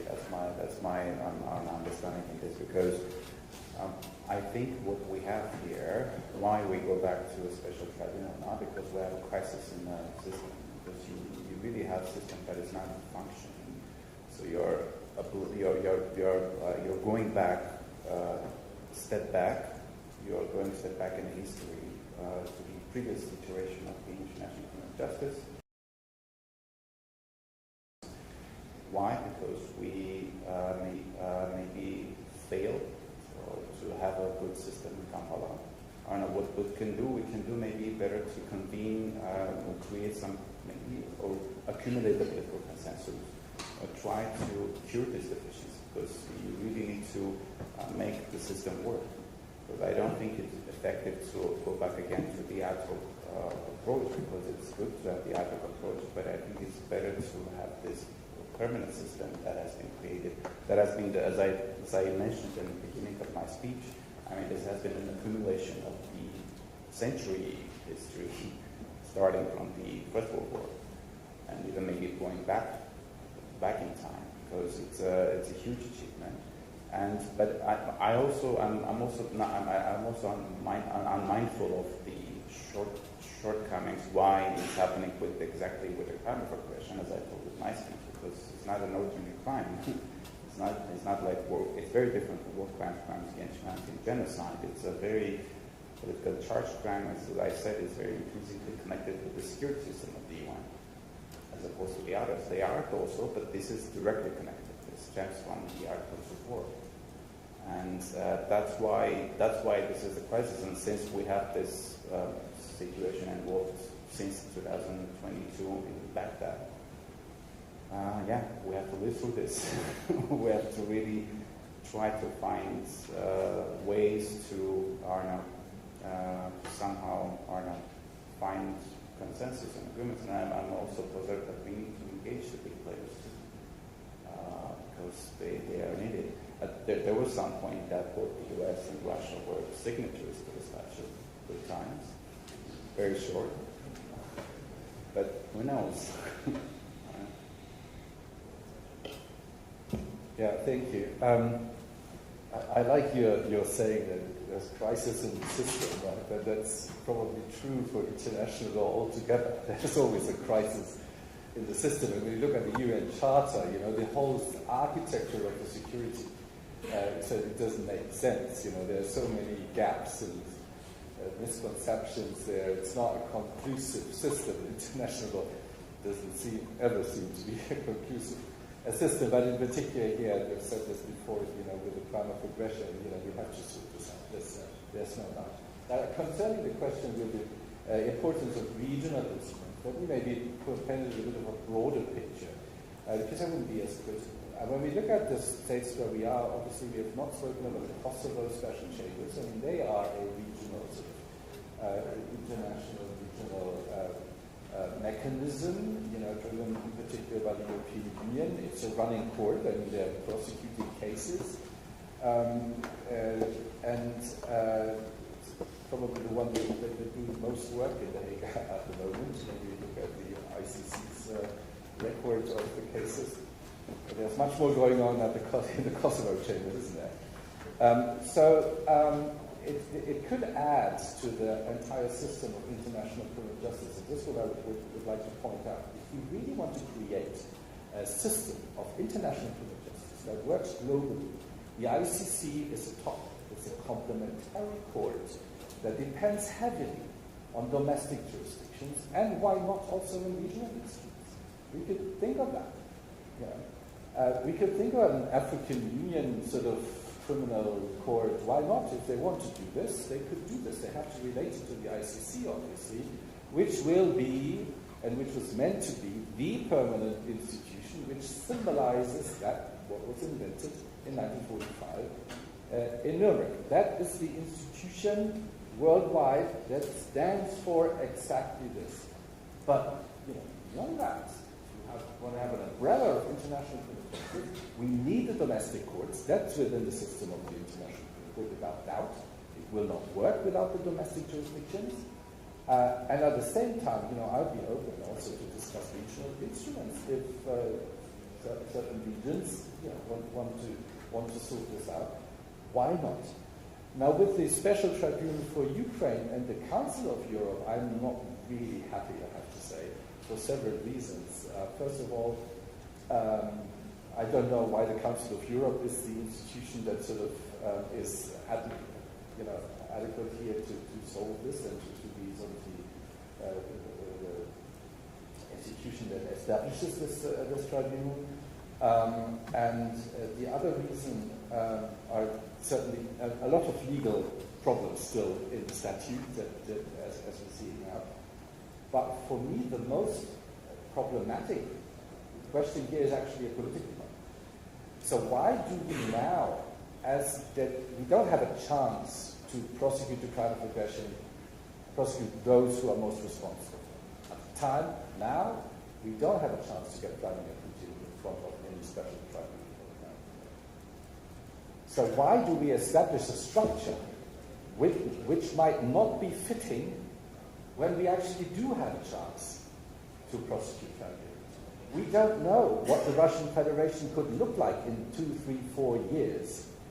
Maybe they would agree that the Security Council refers the situation to the ICC, and there we are. We could prosecute the crime of aggression if the UN Security Council transfers the situation to the ICC. We could have the ICC prosecute the crime of aggression in this situation. So why establish a structure now where we don't know what will happen? And if I remind you of history, in 1943, the then Allied powers assembled in Moscow and decided on a political level that there will be criminal prosecution against Germans for what they did, crime of aggression, the war crimes, and so forth. But they didn't set up a statute then. And they reiterated the political will to do that in Yalta and in Potsdam and other sort of moments in history after that. And only after the war was over, they started to create the IOT. And I could see a little bit of a similarity here. So we should focus on our political will and intention and conviction that we will prosecute this crime of aggression. And we should state this over and over again. But we don't really need a structure that might then, at the end, prove to be impractical. So Christoph has raised so many questions, but I know we're probably coming short on time. I'll try to be brief. He referred to complementarity. So we normally do hope complementarity will work. Crime of aggression is particularly ill-suited to complementarity because of potential immunities problems at the domestic level. So it particularly is a crime that you need to do at the international level. It's also a leadership crime, and it's proven historically very difficult to get leaders, of a neighboring country in your domestic courts, etc. It's kind of why we do these international tribunals. But to talk about why did we end up at the Council of Europe,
international law, even if, Jennifer, I couldn't agree more, sometimes it takes far too long and it's a very tiresome process.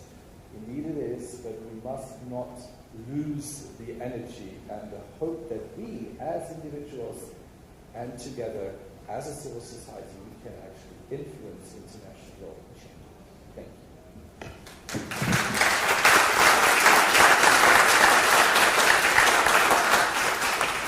That's very impressive. Thank you very much, Professor Zaflink, and thank you very much to everyone in this panel. Thank you so much for being here. Now we are going to the lunch for an hour. For what? For 12? We come back at 2, yes.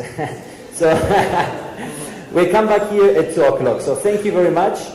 See you at 2 o'clock.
կխնդրենք ներկայացնել այսօրվա միջոցառման հիմնական ուղերձները, քննարկվում է նաև ագրեսիայի հիմքով հնարավոր այսպես հայցերի ներկայացումը, Ադրբեջանին պատժիդաշնելու գործընթացը կներկայացնենք ինչ է քննարկվում։ Ամբողջ կոնֆերանսը, ամբողջ համաժողովը վերաբերում է ագրեսիայի հանցագործությանը, սա այնպիսի մի հանցագործություն է, որին Հայաստանը անդամակցելով միջազգային քրեական դատարանին դեռևս ամբողջովին չի անդամակցել, այսինքն այս հանցակազմը ի տարբերություն ցեղասպանության, մարդկության դեմ հանցագործության կամ պատերազմական հանցագործությունների դեռևս յուրիսդիկցիա չունի Հայաստանի նկատմամբ։ Այսինքն հիմա ամբողջ քննարկումները վերաբերում են թե ինչքանով աշխահավետ Հայաստանի համար, որպեսզի անդամակցի այդ ագրեսիայի հանցագործության հանցակազմի ճանաչման, այսինքն ինքը իրեն պարտավորեցնի բաների չգնալ, հարձակողական գործողությունների, ագրեսիվ գործողությունների չգնալ։ Բայց խնդիրը այստեղ իրականում այլ է, որովհետև այս հանցագործությունը ինքը բավականին բազմաբովանդակ է, բայց միջազգային քրեական դատարանի յուրիսդիկցիան ինքը սահմանում է պատիժ մենակ անդամ պետությունների համար։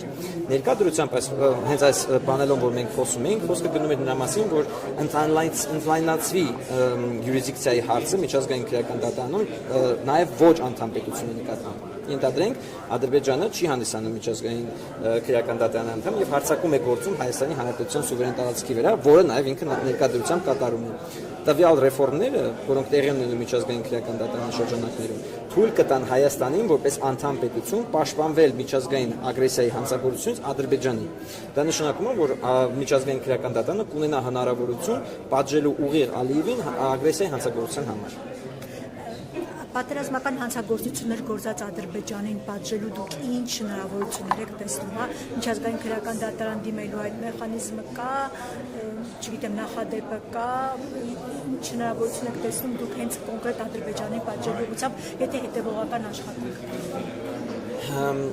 Հետևյալն է։ Ունենք պատերազմական հանցագործություններ եւ ունենք մարդկության դեմ հանցագործություն, որոնք տեղի ունեցել, մասնավորապես դեպորտացիայի տեսքով, հա, բռնի տեղահանությունը ինքը մարդկության դեմ հանցագործություն է եւ ինքը շարունակական հանցագործություն է։ Հայաստանը դարձել է միջազգային քրեական դատարանի անդամ 2024 թվականի փետրվարի 1-ից, ըստ այդմ իր ամբողջ տարածքը գտնվում է միջազգային քրեական դատարանի յուրիսդիկցիայի ներքո, բայց որպեսզի յուրիսդիկցիան ակտիվացվի, այսինքն միջազգային քրեական դատարանը ակտիվացվի, հարկավոր է պետության դիմում կամ դատախազի նախաձեռնողականություն։ Հիմա երկուսի պարագայում պետության դիմում պարտադիր չի, որ Հայաստանի Հանրապետությունը դիմում ներկայացնի, կարող է լինել երրորդ այլ պետություն, որ դիմում ներկայացնի պարտադրի դատախազին, որպեսզի ինքը հետաքննություն իրականացնի կոնկրետ այս դրվագներով, պատերազմական հանցագործությունների դրվագներով, մարդկության դեմ կատարված հանցագործության դրվագներով։ Հիմա այստեղ հարկավոր է, որպեսզի ԱԳՆ-ն կամ Սփյուռքը կարողանա ճիշտ ուղերձներ փոխանցի այլ պետություններին, որպեսզի վերջիններս կարողանան այսպեսի դիմումով հանդես գան միջազգային քրեական դատարան, եթե Հայաստանը ինքը պատրաստ չէ հաշվի առնելով այս խաղաղության պայմանագրի վերաբերյալ քննարկումները կաշկանդված է այդ գործողությունը անելուց։ Հիմա սա նշանակում է, որ այլ պետությունները կարող են այսպիսի նախաձեռնության դուրս գալ, որտեղ պրակտիկայում ունենք մենք այսպիսի օրինակներ, երբ այլ պետությունները ուրիշ պետության շրջանակներում կատարված հանցագործության համար դիմում են ներկայացնում։ Դատախազի նախաձեռնողականությունը նույնպես այլ մեթոդ է, որտեղ որ ճշմարտության եւ արտադրության կենտրոնը բազմաթիվ անգամ կոմունիկացիաներ է ներկայացել, ուժողի ցուցմունքներ, ապացույցներ, որոնք վերաբերում են թե պատերազմական հանցագործություններին, թե մարդկության դեմ հանցագործություններին։ Եվ այստեղ արդեն հարկավոր է, որպեսզի դատախազը ինքը իր նախաձեռնողականությամբ հաշվի առնելով թե որքան է հնարավոր հետաքննություն, ինչպիսի հետևանքներ ունի եւ այլն, դա կշռադատելով սկսի իր հետաքննությունը։ Բայց խնդիրը այստեղ մի փոքր քաղաքական է, որովհետեւ միջազգային քրեական դատարանը ներկա դրությամբ հարձակման տակ է գտնվում տարբեր պետությունների կողմից, նույն Իսրայելի կողմից, նույն Ռուսաստանի կողմից, Ամերիկայի կողմից,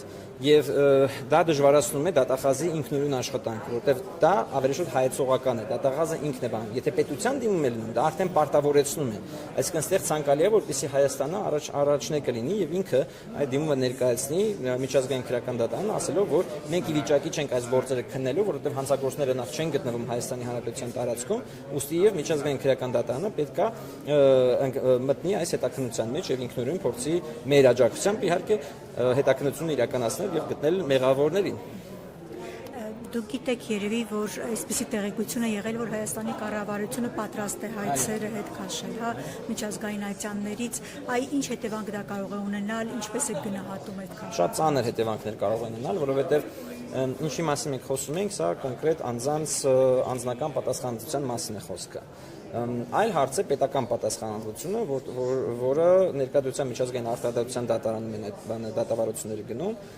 եւ վերաբերում են ռասայական խտրականությանը։ Ռասայական խտրականությունը որպես այդպեսին չի վերաբերում մենակ Արցախի ժողովրդին, դա վերաբերում ընդհանուր բոլոր հայերին, դա լինի Սփյուռքից, դա լինի Հայաստանապետության տարածքից, թե հենց Արցախից։ Եվ հետ կանչելով այդ բաները դու վերջնականապես փակում ես այն թեման, որը դեռևս որը հիմնական պատճառն է եղել կոնֆլիկտի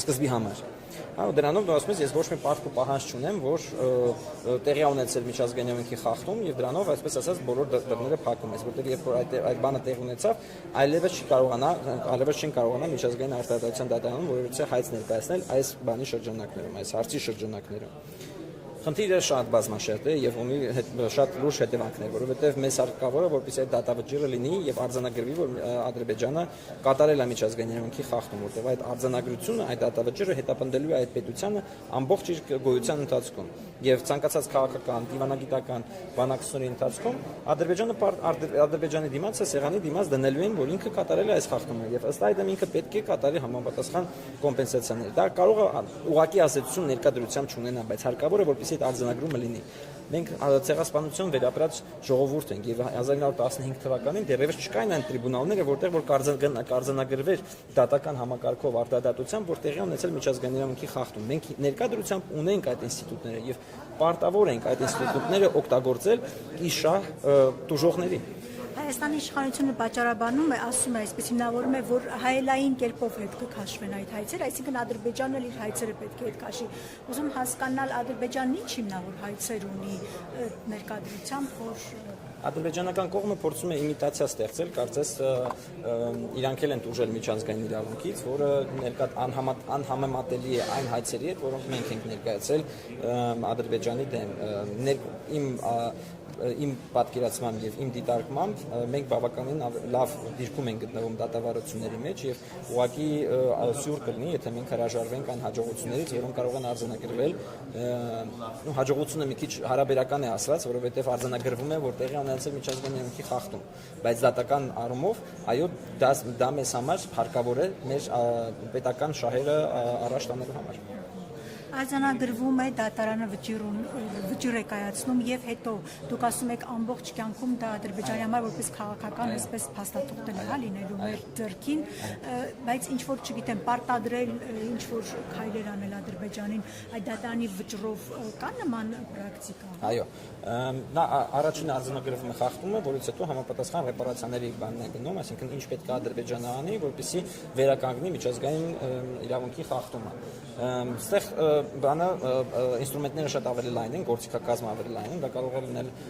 գումարային վճարումներից մինչև ռեաբիլիտացիայից մինչև satisfaction, որը նշանակում է քաղաքական տեսանկի ներողություն խնդրել կամ այլ գործողություններ անել, որ չկրկնվեն այս դեպքերը եւս մեկ անգամ, գարանտիաներ տալ, որ երաշխիքներ տալ, որ չկրկնվի դա։ Պարտադրել այդ պետությանը բնականաբար զենքով հնարավոր չի, որովհետև միջազգային իրավունքը չունի կամ դատարանը չունի ոստիկանական համակարգ, որ համապատասխանաբար պահանջի Ադրբեջանից դա իրականացնել, բայց քաղաքական տարբեր բաների ընթացքում, դիսկուրսների ընթացքում սա պարբերաբար դրվելու է Ադրբեջանի սեղին։ Դա կլինի Ֆորմուլա 1-ի ինչ որ բան միջոցառում, դա կլինի տնտեսական ինչ որ բաներ, այսինքն դա հետապնդելու է իրենց ամբողջ իրենց կյանքում, որովհետև ցանկացած այլ պետություն, որ ուզենա Ադրբեջանի հետ ինչ որ շահավետ գործարք անել, ինքը կարող է թուղթը դնի դեմը, ասի ես քո հետ դա չեմ անի ինքան ժամանակ, մինչև դու սա չանես։ Մեկ անհատական պատասխանատվության ենթարկելու ինչ ինստիտուտ կա, այսինքն ադրբեջանցի կոնկրետ պաշտոնյաների նկատմամբ, չգիտեմ, միջազգային ատյաններ հայցեր ներկայացնելու, նրանց պատժելու, ռազմական հանցագործություններ գործելու։ Միջազգային քրեական դատանը եւ առանձին դատական համակարգերը տարբեր պետությունների, դա լինի Գերմանիա, լինի Ֆրանսիա, այսինքն ազգային համակարգը որպես այդպեսին շարունակում է մնալ կարևորագույն ինստրումենտ եւ այն պատերազմական հանցագործությունները ստեղ արդեն մեր քննչականի եւ դատախազության հիմնական գործառույթն է կարևոր, որպեսզի իրանք հետապնդեն եւ հետամուտ լինեն այն անձանց նկատմամբ, ովքեր որ կատարել են պատերազմական հանցագործություն եւ գտնվում են դրսում եւ իրենց նկատմամբ, այսինքն Լիբանի շրջանակներում, համագործակցության շրջանակներում դիմումներ ներկայացվեն այդ պետության դատախազություններին, որպեսզի անձինք ձերբակալվեն։ Եթե ամփոփենք, դուք Հայաստանի իրավական դիրքերը ամուր եք համարում, հա, այս ամբողջ գործընթացում։ Մենք ունենք հնարավորություններ ավելին ամրացնելու, այն աշխատանքը, որ մինչ օրս արվել է մասնավորապես միջազգային ատյաններում, դա բնականաբար շատ ճիշտ ճանապարհ էր, սակայն ճանապարհներ դեռևս դա ավելի ուժեղացնելու եւ ավելի օֆենսիվ իրավաբանական մարտահրավերներ տալու ինձ թվում է ճանապարհներ դեռևս շատ ավելին կան, որոնք պետք է օգտագործեն։ Ես եմ շնորհակալ։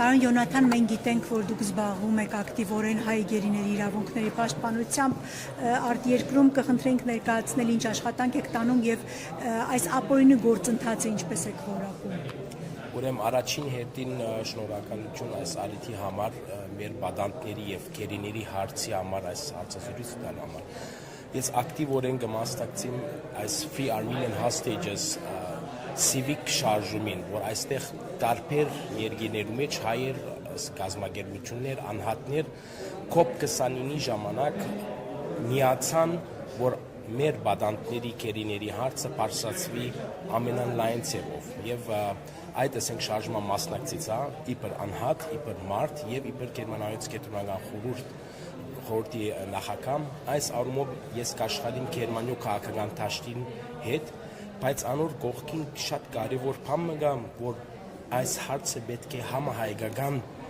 հարց մնա, որտեղ իրենք հայեր են եւ իրենք պետք չէ լան Բաքվի մեջ։ Այս առումով ասենք դերեկացվական ասենք շարժումն է եւ սոցիալական ցանցի մեջ այս հարցը կփորձենք բարձրացնել, որ ինվաստ օգնի այդ բոլոր աշխատանքներուն կուլիսներուն յետևը, որ միջազգային մամուլն էլ անդրադառնա։ Այսինքն այս երկու կետնի վրա կաշխատի։ Այս առումով վերջին օրերին Օսլոյալ գտնվեցա, որ այդտեղ կար Oslo Freedom Forum-ը, առաջին անգամ լալով մասնակցեցա այս մեծ մարդկային իրավունքների եւ ազատության նվիրված ասենք ֆորումին, որ 1400 մոտ մասնագետներ գլան աշխարհի 4 կողմեն եւ ուզեցի իմ ընկերները մեկը, որ Ֆրանսիային էր, Լիբերտաս միութենն է, որ նորեն բադանտների եւ գերիների հարցը կբարձրացնեն, այդ ֆորումի մաս կազմել, որ փորձենք բարձրացնել այս հարցը։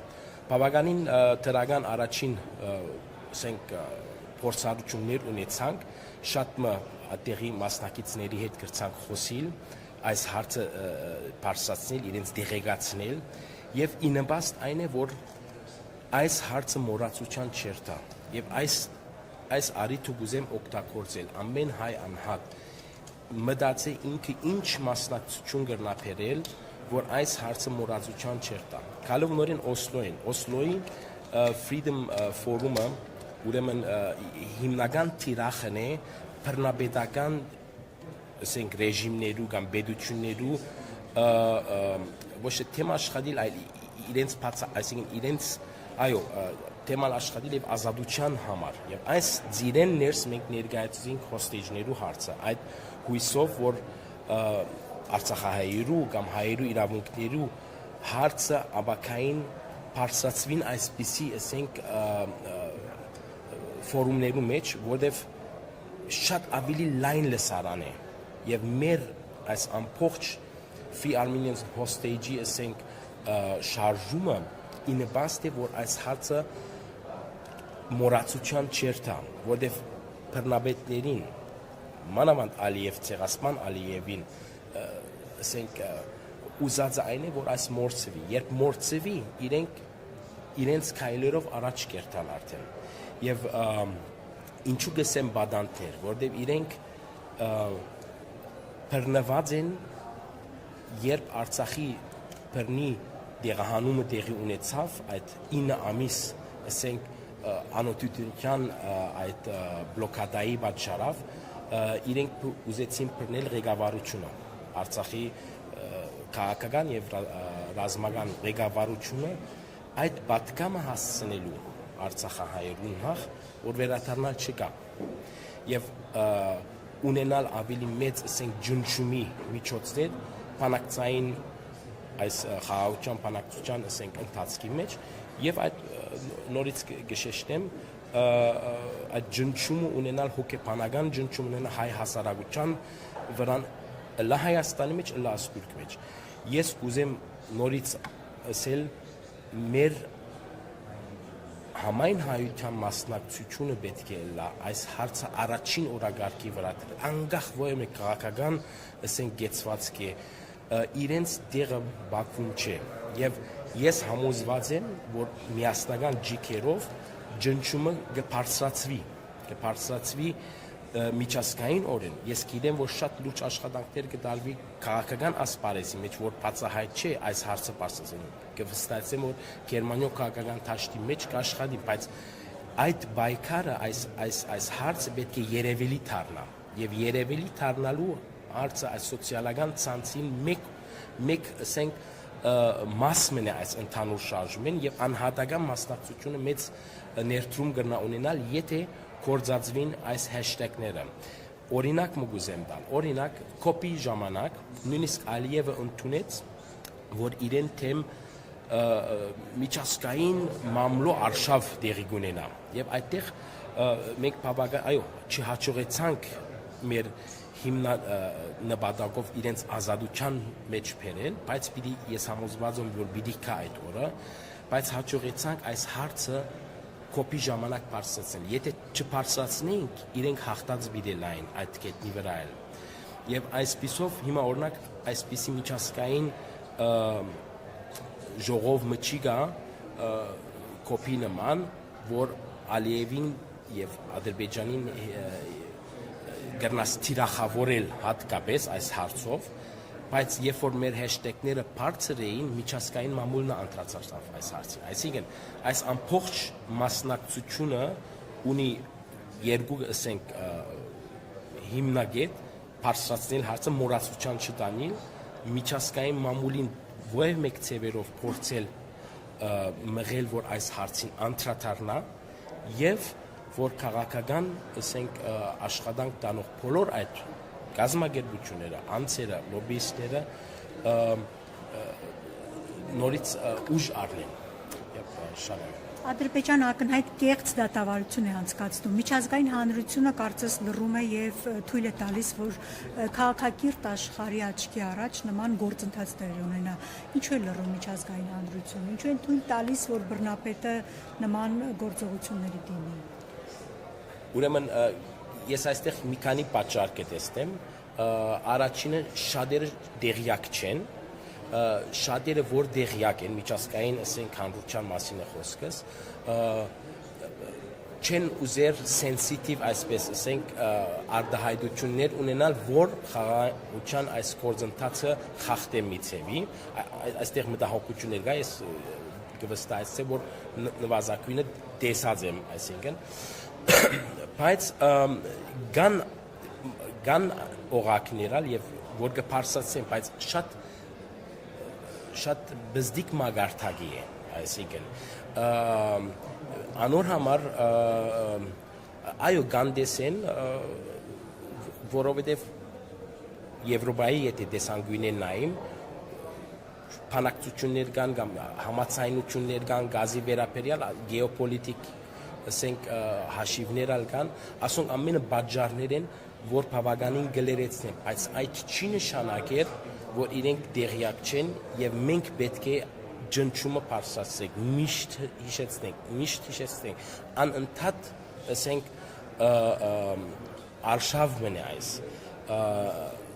եւ այս առումով կալով մեր փաշտին մենգալ բավականին աշխատանքը չենք տանել լա Հայաստանի Հանրապետությունը իբր պետություն իմ կարծիքով անգեղ կարծիքով պետք եղած այդ աշխատանքը չի դանիր կամ ես չեմ տեսներ կոնե եւ մեր համայն հայության ասենք դարբեր միությունները հաստատությունները անհատները գրնան ավելիով անել եթե ես կվստահեցեմ եթե այս հարցը ավելի բարձրացվի հայկական կողմը, միջազգային հանրությունն ավելի պիտի անդրադառնա։ Շատ բարձ բան է, գնաք կապվել ձեր անմիջական երկրի մեջ է, սպիրկի մեջ է, պետության ասենք ներկայացուցիչների հետ, պատգամավորների հետ, գնաք կապվել մարդկային իրավունքների ծեր շրջանի միություններու հետ, այդ աշխատանքն ագնենք եւ օրինակ Գերմանիայի այդ փորձառությունը եւ այդ օղակներով մենք ավելի լուրջորեն դրծած ենք բարձրացնել այս հարցը Գերմանիո քաղաքական դաշտերից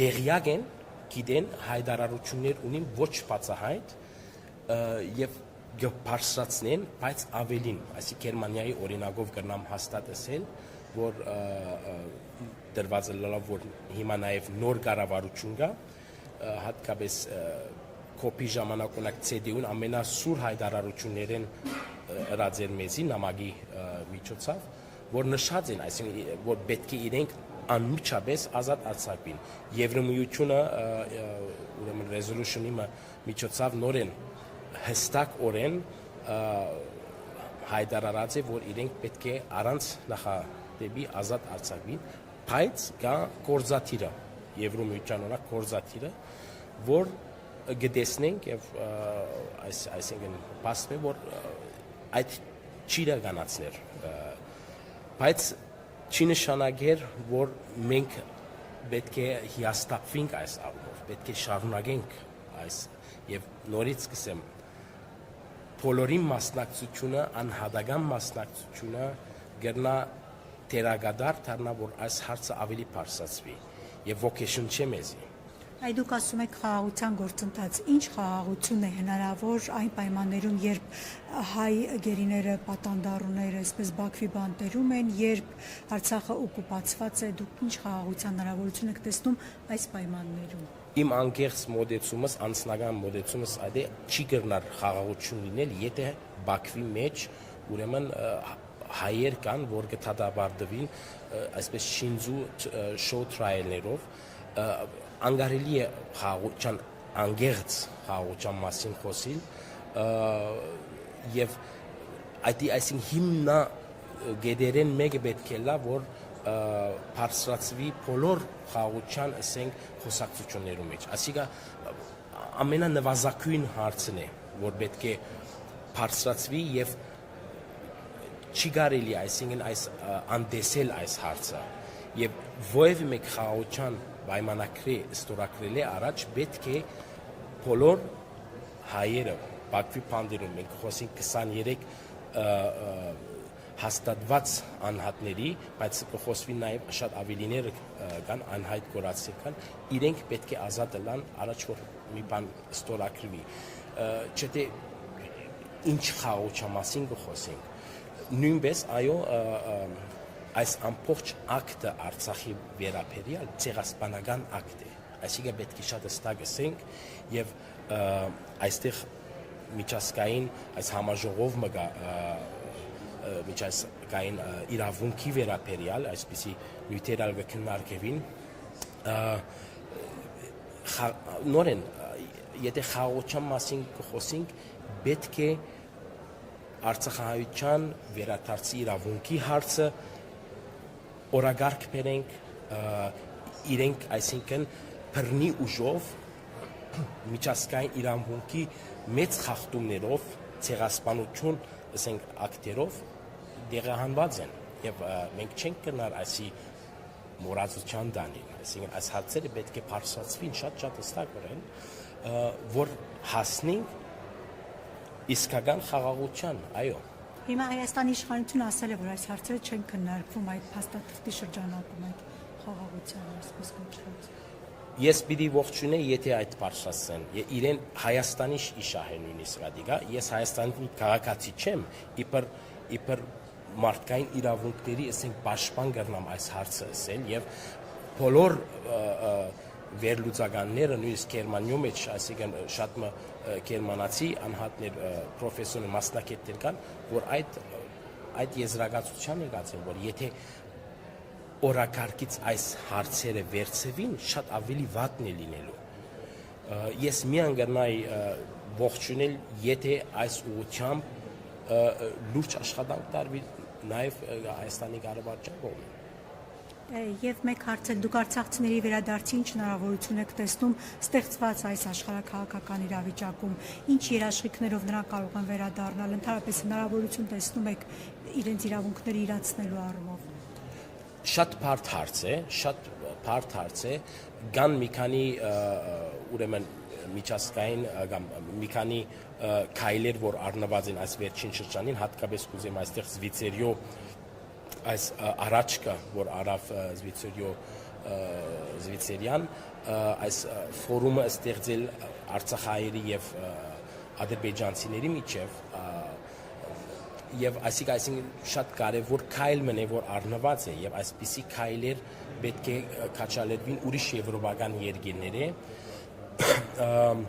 Հարցը բավականին բարդ է, այ իրավունքը կա, վերջիվերջո Արցախահայությունը իր ցևով պիտի կազմակերպվի եւ այդ իրավունքը պիտի ցևով իրականության դարձնի, յետքը պիտի առանց միջազգային կամ առանց ապահովության մեկը պիտի չվերադառնա, ադի հստակ է եւ այս նորեն գուքանք բադանտերի հարցին Ալիևին ճիշտ ուզածը անը դուք եթե պիտի վերադառնաք, այս է ձեր ճակատագիրը, այսինքն ամեն ինչը կապված է իրար հետ, անորոշ իրենց ազատ արձակվելը նշան մնե, եթե ազատության մեջ կան, որ Արցախահայության վերադարձի հարցով քայլ առաջ են, եւ գուզեմ նշել, որ այս ամբողջ գործընթացի մեջ միշտ պետք է ներգրավվի նաև ոճրագործության, այսինքն բնույթը, Իլհամ Ալիևի ոճրագործությունները, եւ որ վերջը այս ամբողջ շարժումն օգնե կամ նպաստի այս մարտահրավերին ցեղասպանին միջազգային քրեական դատարանի դիմաց բերել, այսինքն աշխարհը պետք է տեսնի ինչ եղավ։ Այո, շատերը գիտեն, բայց մեկ կողմ գնային կամ աչքերին կփակեն, բայց մենք պետք է նորից հիշեցնենք իրենց։ Եվ ամեն ինչ իրար հետ կապված է։ Այդ առումով ես հույսս չեմ գտել ընդհանրակը, պիտի շարունակեմ իմ կարելիություններս համեմատ, այս հատկապես կերիներին եւ բադանտերին հարցը բարձրացրել, լա Գերմանիա, լա տարբեր տեղեր եւ քաչալերել բոլորին մասնակցել այս կարևոր գործին։ Լավ ստացվեց կազմեմ։ Ես հալ մի քիչ հարփուխ եղա այս։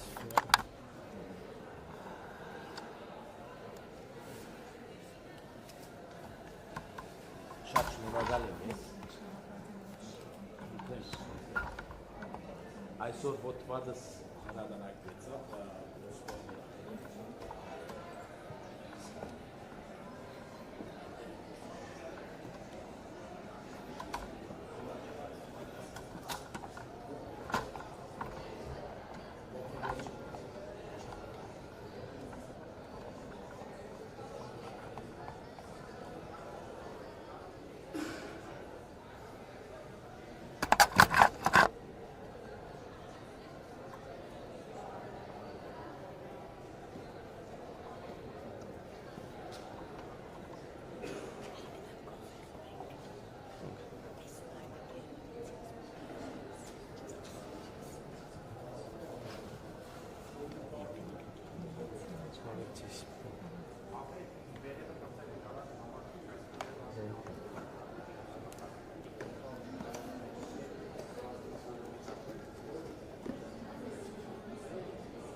it's pure love that I'm staying here, not going back to the. You're gonna heckle?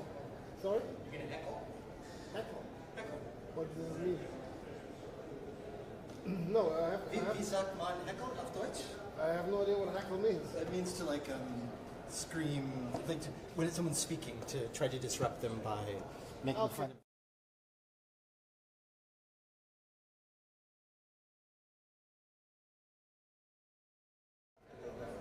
Well, thank you for coming. But you're here for the next couple of days, right? Yes. Oh, we'll have 2 more days. Yeah. So now, wie sagt man heckle auf Deutsch? Interpretation is normally when you would talk, you would break under. A little bit what is happening currently in Germany with this whole debate about Palestine and Israel demonstrations and so on. And then in school it would be zwischen. Which means that between shouting. Yeah. So cool. Yeah. That German, you do really have a word for everything. I mean, this is the beauty about German. I mean, the language itself sounds awful. It doesn't sound awful. German's different. No, it sounds awful, but I think it's the preciseness of the language is very good. But it makes it very hard when you still think German and you want to express something in a different language. Most of the time it doesn't translate easily.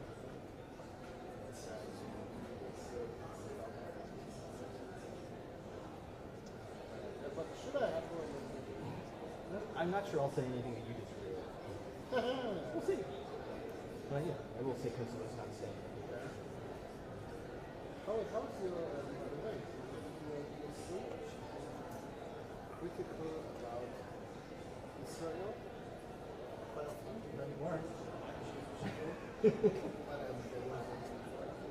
Was there never sort of external pressure that you sense that you might have crossed the line where they should right now be silent? No, I mean, you know, the Attorney General follows me on Twitter. Yeah. An equation. But I don't, since my special advisor role, I've said absolutely nothing about Isabella in Ukraine or I've been really careful. On Isabella and stuff, I will occasionally, if I get angry enough, I'll say something. I feel like that's not in our jurisdiction, so, you know. But the OTP has also made clear that they would prefer me to be very careful what I say publicly. Circumspect. That's a very nice way to put it. But it's hard for me. Like the hardest thing about being a special advisor is not being free to comment. Special like special.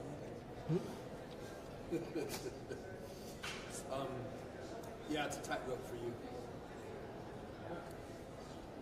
Like Melanie O'Brien yesterday, what did you think? We miss you on social media. Oh, because she's actually on vacation with her partner. So she was here yesterday and we had lunch because they're just expensive. But she had a conference, I think, this last week on the genocide conference. Yeah, she did.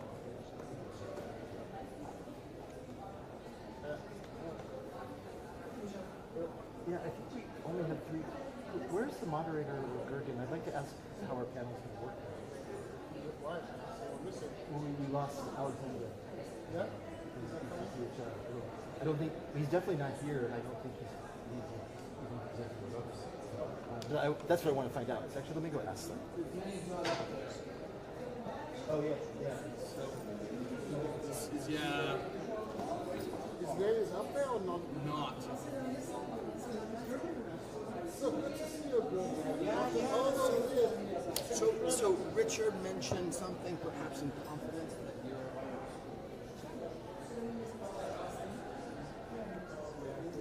No, my actually knows it. You know that I'm looking for 1 year. It's official. I'm using my plan over 10%. I'm going to Germany now. My dad's like there, my mother-in-law is sick. My parents. So, right now I have probably a professorship.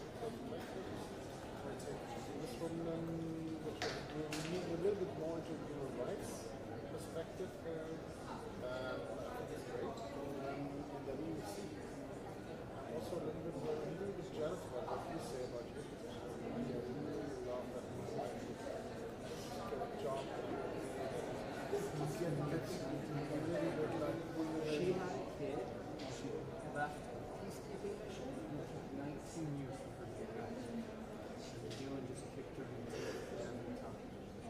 And it's just, it's a big flat pyramid. There's lots of people internally trying to come close. It's the creation of a post that basically was like looking for a unicorn, and she was that person. And the person recognized. And in fact, it was more than that. They said they wanted the unicorn for free for 3 months, and then the ICC said she could go. And then once they knew her, kicked the tires, said she's solid, and then really that was going to make that really painful.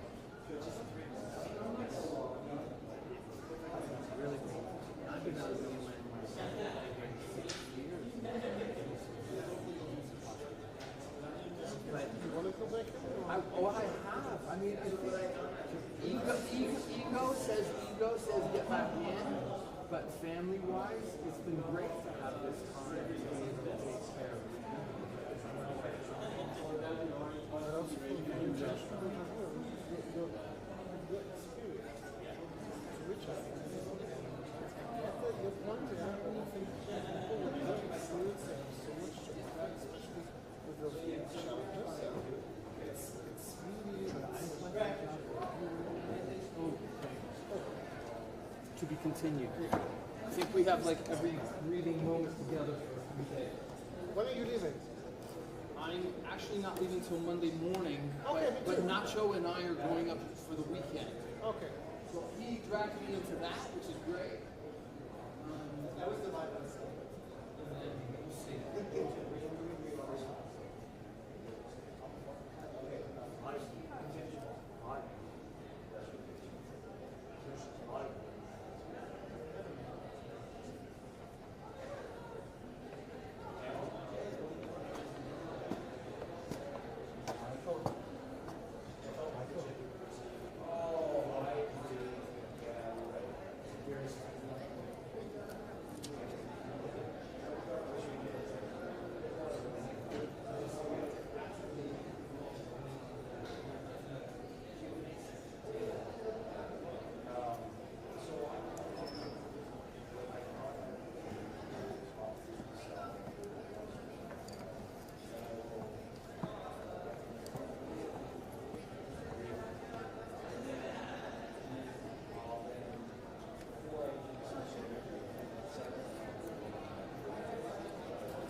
last 2 weeks are just a nightmare.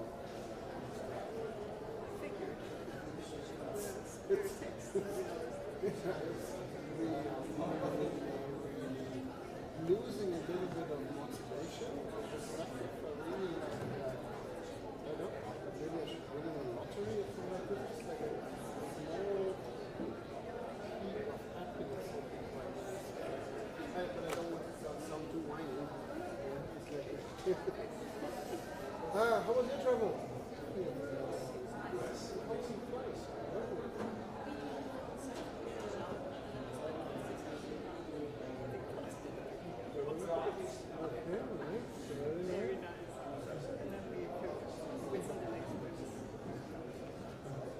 But you also arrived in the middle of the night?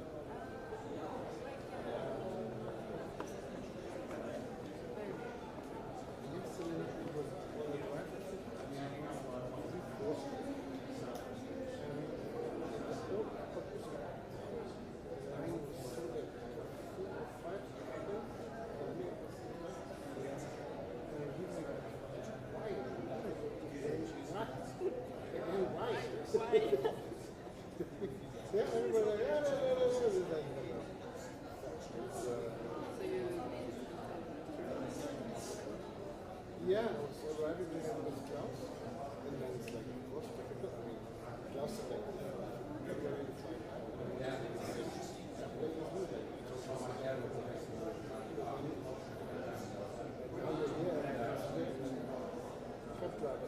go ahead.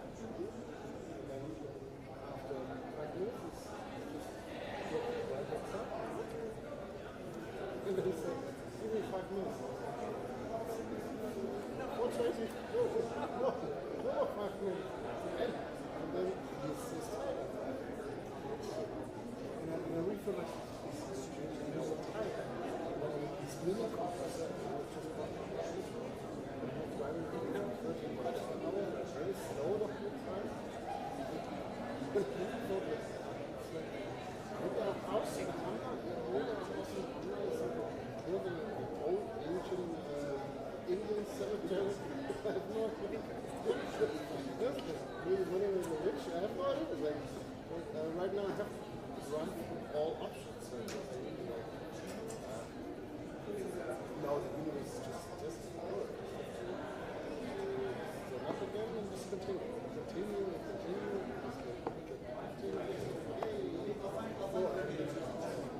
Manos.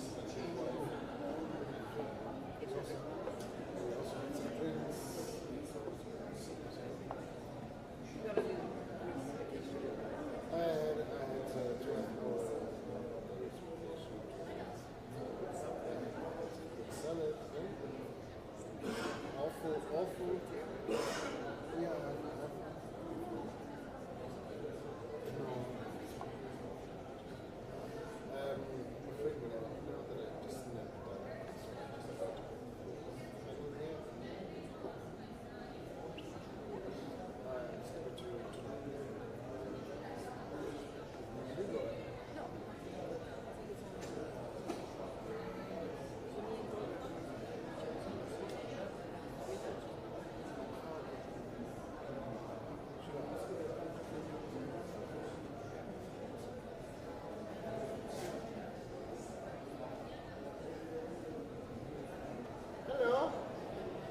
Question.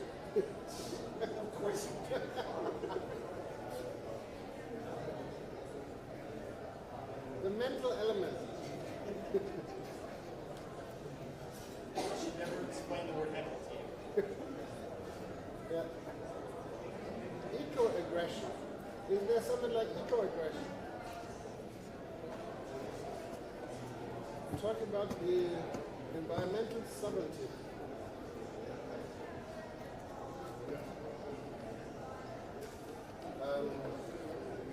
That's good.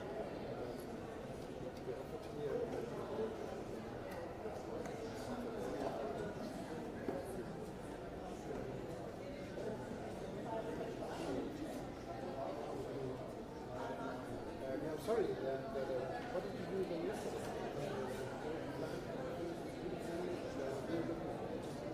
This church? Is it right now the oldest church of the world?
Might be easier than on the other side. No.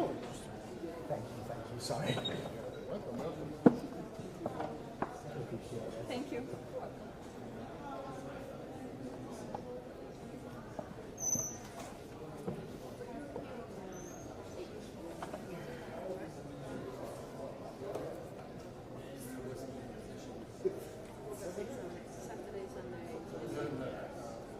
Monday morning. Yeah, but just make it nice. Go somewhere countryside. Really, if it's this is the first idea, and then you want to know somewhere else. Just listing longer, and then you want to know the proper countryside exploration.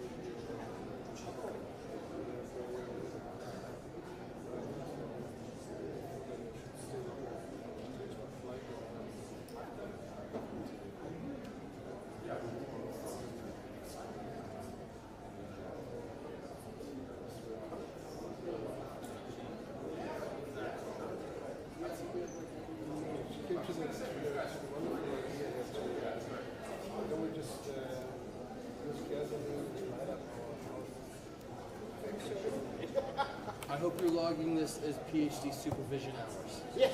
Okay. Of course, me, yeah. Yes, exactly. The good thing is that she's so much smarter than I am. I'm learning from her, and I get paid for it. It's so wonderful. For me, it's a win-win. For her, it's a lose-lose.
Yeah, because he's like,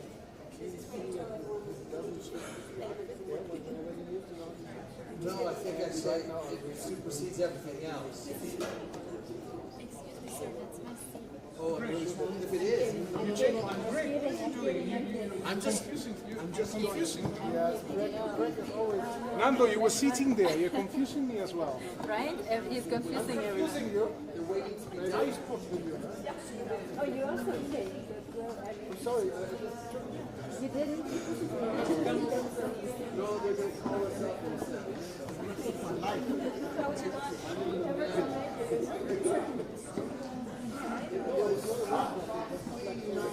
the largest vegetarian selection from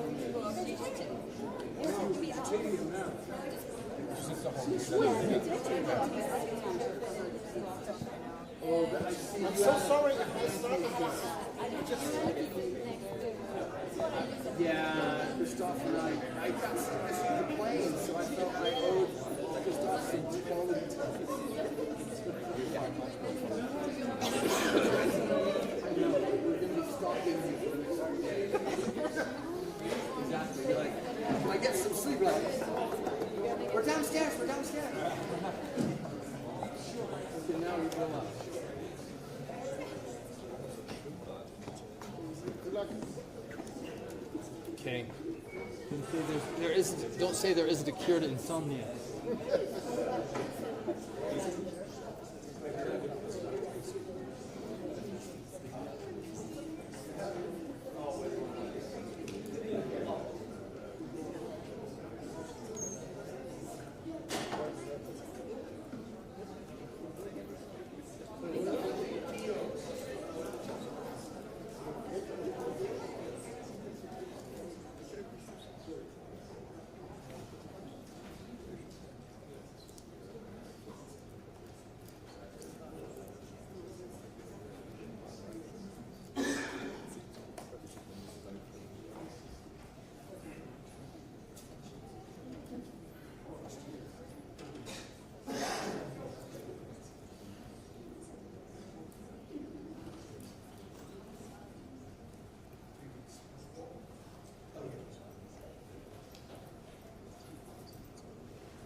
Welcome back, everyone.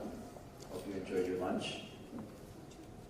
I'm Tim Jamal. I am the president of Global ARM. We're a U.S.-based organization focused on strengthening ties between the United States and Armenia and achieving justice for Armenians who have been victimized by aggression and atrocities by Azerbaijan.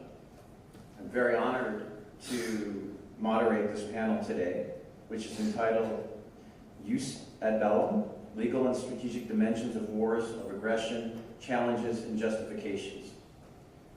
The panel will delve into complex and multifaceted issues surrounding the concept of use ad bellum, the right to resort to war, focusing on the legal and military challenges states face when preparing for and engaging in wars of aggression.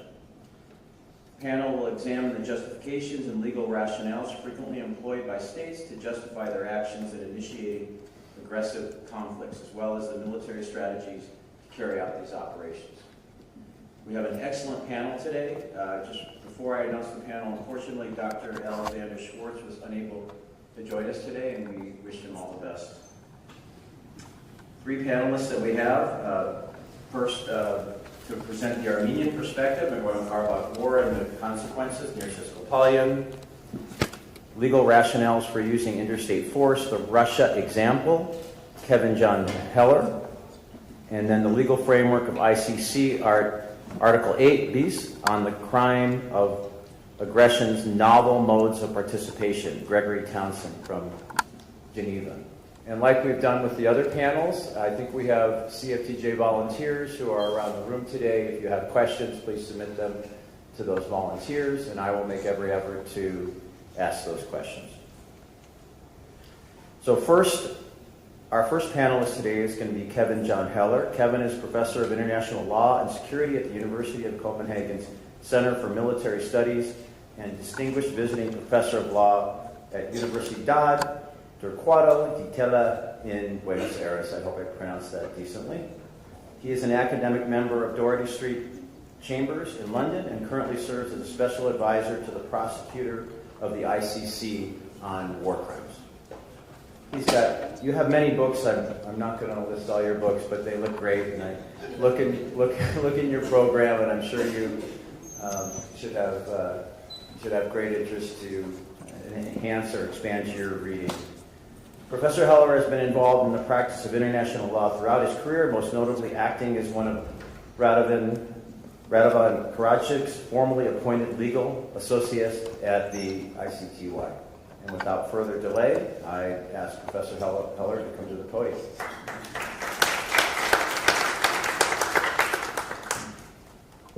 Thanks, Jim. First, of course, let me just say thank you for coming.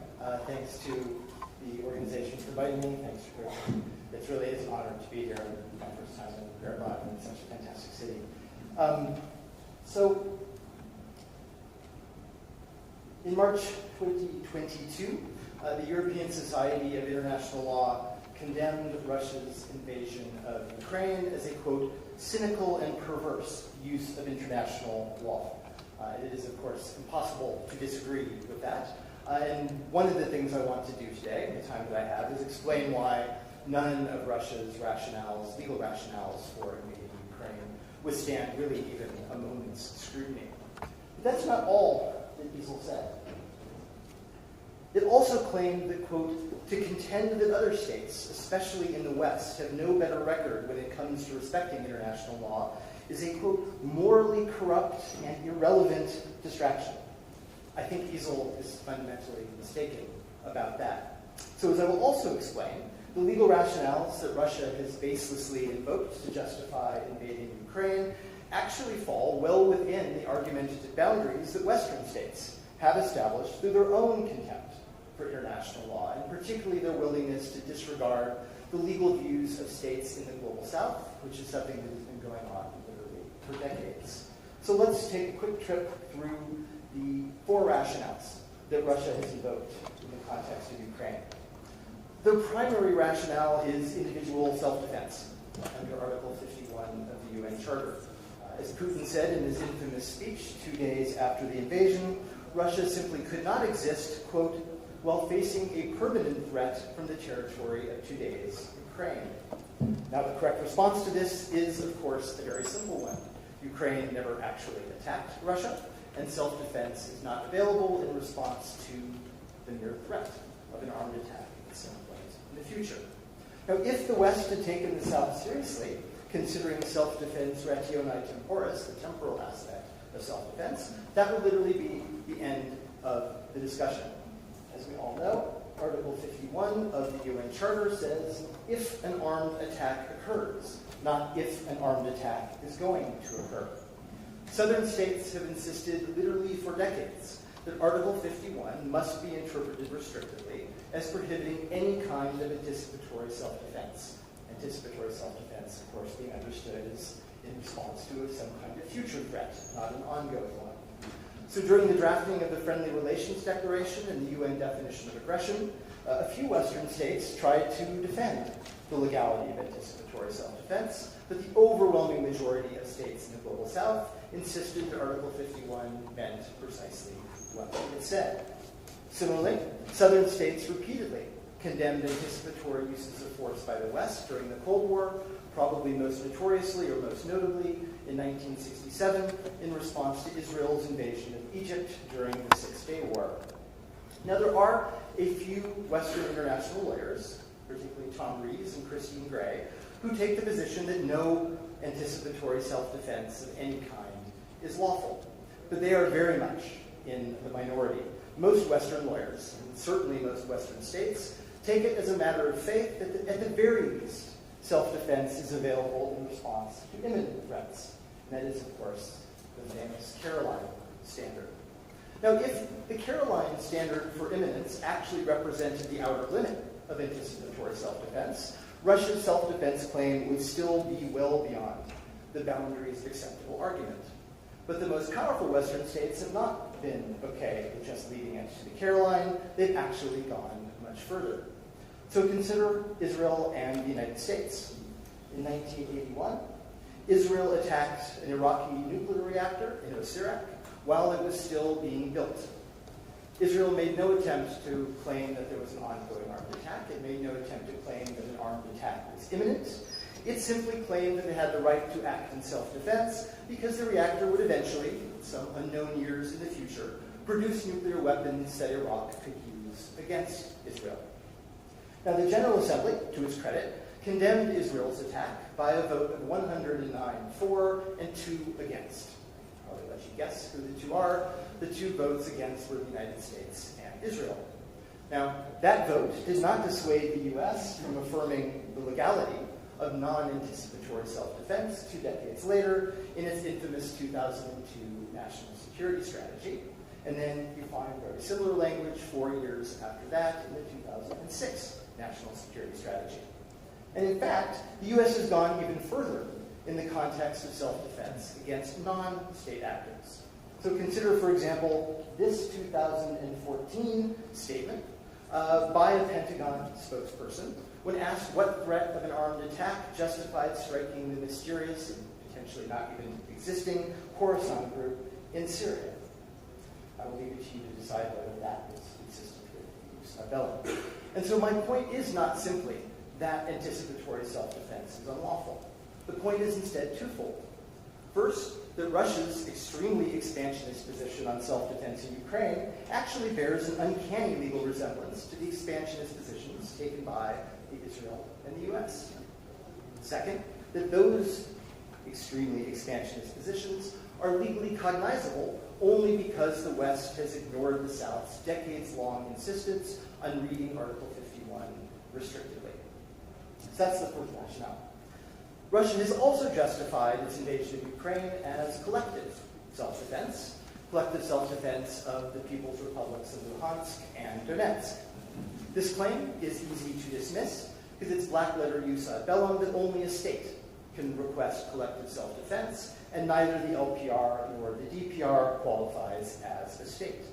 Both are independent of Ukraine only because of Russia's previous unlawful uses of force, and both are completely dependent on Russia for their continued existence. But even here, there is Western state practice that smudges the black letters. Consider the Vietnam War. The U.S. justified its bombing of North Vietnam Operation Rolling Thunder as collective defense of South Vietnam against North Vietnam. Now, progressive lawyers at the time argued that South Vietnam was simply not a state because it was completely dependent on the United States. In response, the U.S. acknowledged that South Vietnam, quote, may lack some of the attributes of an independent sovereign state, but it nevertheless insisted that it was, quote, a recognized international entity and was thus entitled no less than an actual state to ask for intervention on its behalf by the U.S. Now, Russia is also hardly alone in prematurely recognizing the statehood of various political entities. To take only the most glaring example, the U.S., the U.K., and France recognized Kosovo's statehood the day after that it declared independence, even though there was no credible argument at the time that Kosovo satisfied the conditions of statehood. And even today, despite the West treating Kosovo's statehood as a fait accompli, simply beyond question, only 101 of the world's 194 states recognize Kosovo as a state, 48 fewer than have recognized Palestine, which has its statehood, of course, resolutely rejected by the United States and others. Now, a third Russian rationale for the invasion of Ukraine is that it is acting to protect its nationals from harm, Russian passport holders in Donbass in particular. Now, states of the Global South have insisted for literally more than a century that they do not accept protection of nationals as an exception to the prohibition of the use of force. In the 1950s, for example, they specifically rejected including the exception in what would become the UN definition of aggression a couple of decades later.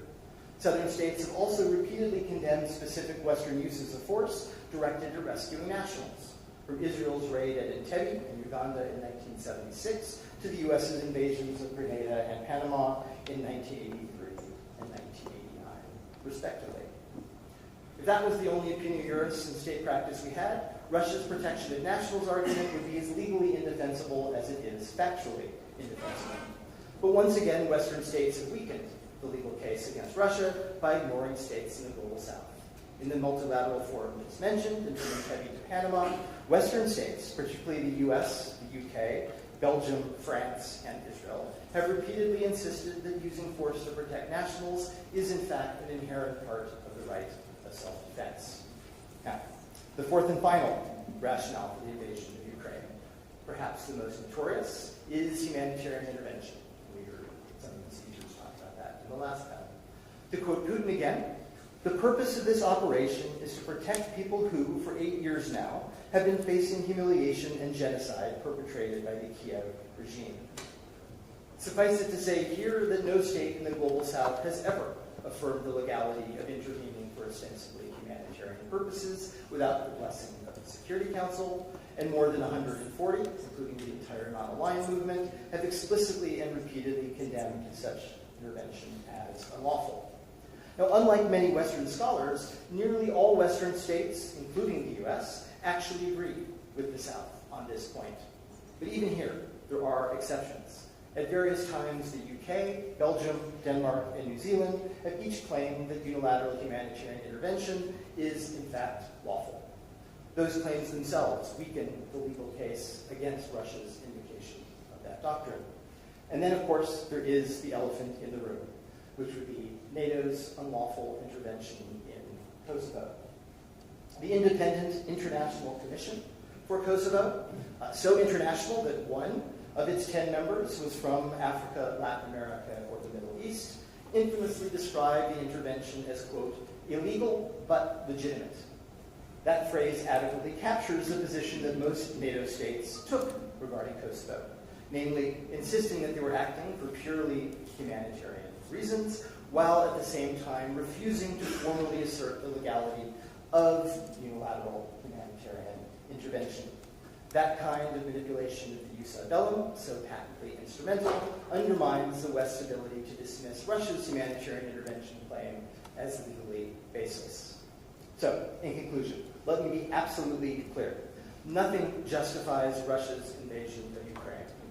The invasion was and is a criminal act of aggression. But it is, I think, hardly a morally corrupt and irrelevant distraction to to emphasize that the legal rationales Russia uses to defend the invasion, however unjustified by the facts, are anything but idiosyncratic from a legal perspective.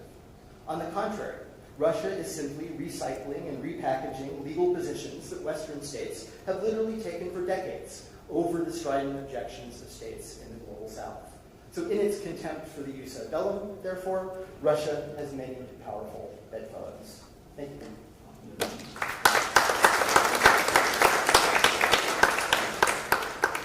Thank you, Professor Heller. I'm sure we'll have a lot of questions for you at the end.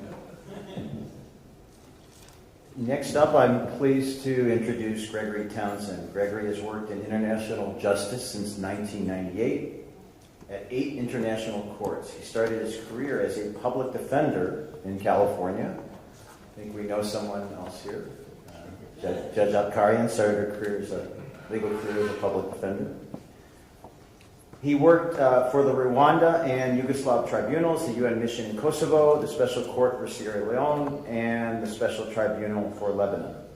He represented victims before the Kosovo Specialist Chambers and was duty counsel at the ICC in the Mokom case. He taught law at The Hague for 6 years, including for UCLA Law. He was elected twice to the ICC's Advisory Committee on Legal Texts, and the UK appointed him to the OSCE list of experts for the, quote, Moscow mechanism, end quote. He presently works for the UN team of experts and on a PhD in witness protection. Let's please welcome to the podium Gregory Townsend.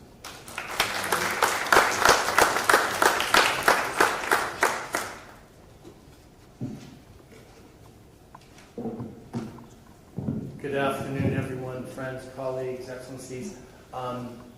Thank you, first and foremost, to the Center for having us and bringing us in. It's a real honor, a real pleasure, beautiful venue.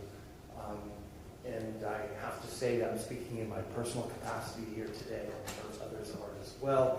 I should mention that. Tick box. I apologize, we have a mantle here, and I want to recognize that. So I am hoping that we will hear some voices from the wide, diverse group that we have here in the question and answer session. I love the previous presentations on large, abstract, and legal concepts, and I'm going to dive a little bit into minutia, and at the same time not try and put you to sleep after a lovely lunch. So I'm going to try and make this a little bit participatory as well. So let me see if I can get this clicker here. So we're talking about not just crimes, but modes of participation. In my particular presentation, I wanted to zoom in on what's the modes of planning and also preparation, because they're particularly relevant and resurrected. I, at the Hague U, was teaching a course on modes of participation, individual criminal responsibility, and up until 2010, planning had died a silent death at the ICC, and it came back. And so I wanted to talk about this out-in phenomena, and I'd be interested in Judge Fernandez, is there anyone's impressions of what happened in the lead-up to Rome as well? So, you see the title here. Great. So, where do we start? Where does planning and preparation come in? So you see in crimes against peace, what we all now know is crime of aggression first appears in Article 6, International Military Tribunal, Nuremberg for everyone to follow, and of course the language coming out of London, August 1945, as we celebrate an anniversary, is that planning, participation, those are what I'm going to zoom in on here. What's interesting is the end paragraph is just sort of all different modes lumped in. What's sort of now a more clear, settled Article 25.3 set of laws is not really so clear at this stage yet. And so, in terms of the crime against peace, crime of aggression, in its judgment ultimately in 1946, the Nuremberg Tribunal convicted, and refers at least to planning and convicting 6 of the 22 defendants that were there on Judgment Day. So it's high level, perhaps satisfies leadership clause we'll talk about, and so it's a relevant mode in 1946. Ultimately, the next years lead to Nuremberg military tribunals. I know, Kevin John, you'll be an expert on this one. Effectively, you would think that that precedent set in 1946 would lead to more convictions for crimes against peace. But then we have the so-called High Command case, and just from its name you'd think, oh, all these guys would have gone down for crime against peace. But ultimately, the spoiler is in blue here. Criminality for an aggressive war should be confined to those who participated at the policy level. And so this jurisprudence effectively manifests today in what we call the leadership clause. And so the High Command ultimately all walk on this offense. And so you see the language here, and the judges, be them all three Americans in this subsequent trial, decide that for the crime of peace, it's not going to be those that are doing anything except making the decision to wage war on a policy level. And so this is still relevant jurisprudence, probably underlying the leadership clause today. So we get to Tokyo, the International Military Tribunal for the Far East. And so when I say, what do good lawyers do? They copy and paste. Okay, so that's your participation. When I say, what do good lawyers do? Everyone yells, they copy and paste. So what do? We copy and paste, not Article 6, but Article 5 now. We have the same language. We're going to do planning. I think something slipped on my graphic presentation here. Effectively, we have planning and prep, still a crime. Now, ultimately, we have high-level accused in Nuremberg. We have high-level accused in Tokyo. And its 48 judgment, the military tribunal refers to planning and convicting 8 of the 28 defendants. In that tribunal, you actually also have to remember the context is the U.S. is out for a pound of flesh for Pearl Harbor. And so that weighs very heavily on the judges in deciding that anyone involved in planning Pearl Harbor is going to be going down for the crime against peace. Okay. So you have this tension of high up levels, perhaps qualifying for leadership for crime of peace. Step down, probably not. Then we jump to what becomes planning as a mode of participation for most of our career spans here from the 90s. And we get to the ICTY statute, and we have the 5 famous verbs that constitute the modern modes of participation, which are effectively those that plan, instigate, ordered, committed, otherwise aided and abetted. So those are the 5 magic verbs that constitute today's basis for modes of participation. So it all starts in there. So what do the good lawyers do a year later?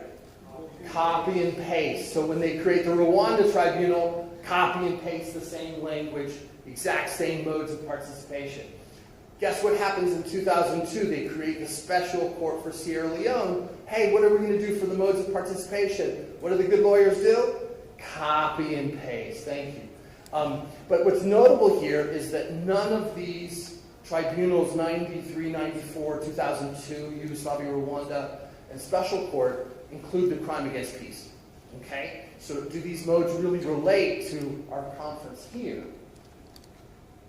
And ultimately, my question is, if we're going to look at planning and perhaps preparation as a mode of participation in the crime against peace, crime of aggression, we should also understand what's the jurisprudence that's come out of these tribunals, this rich jurisprudence, to help us understand what is planning, what constitutes planning.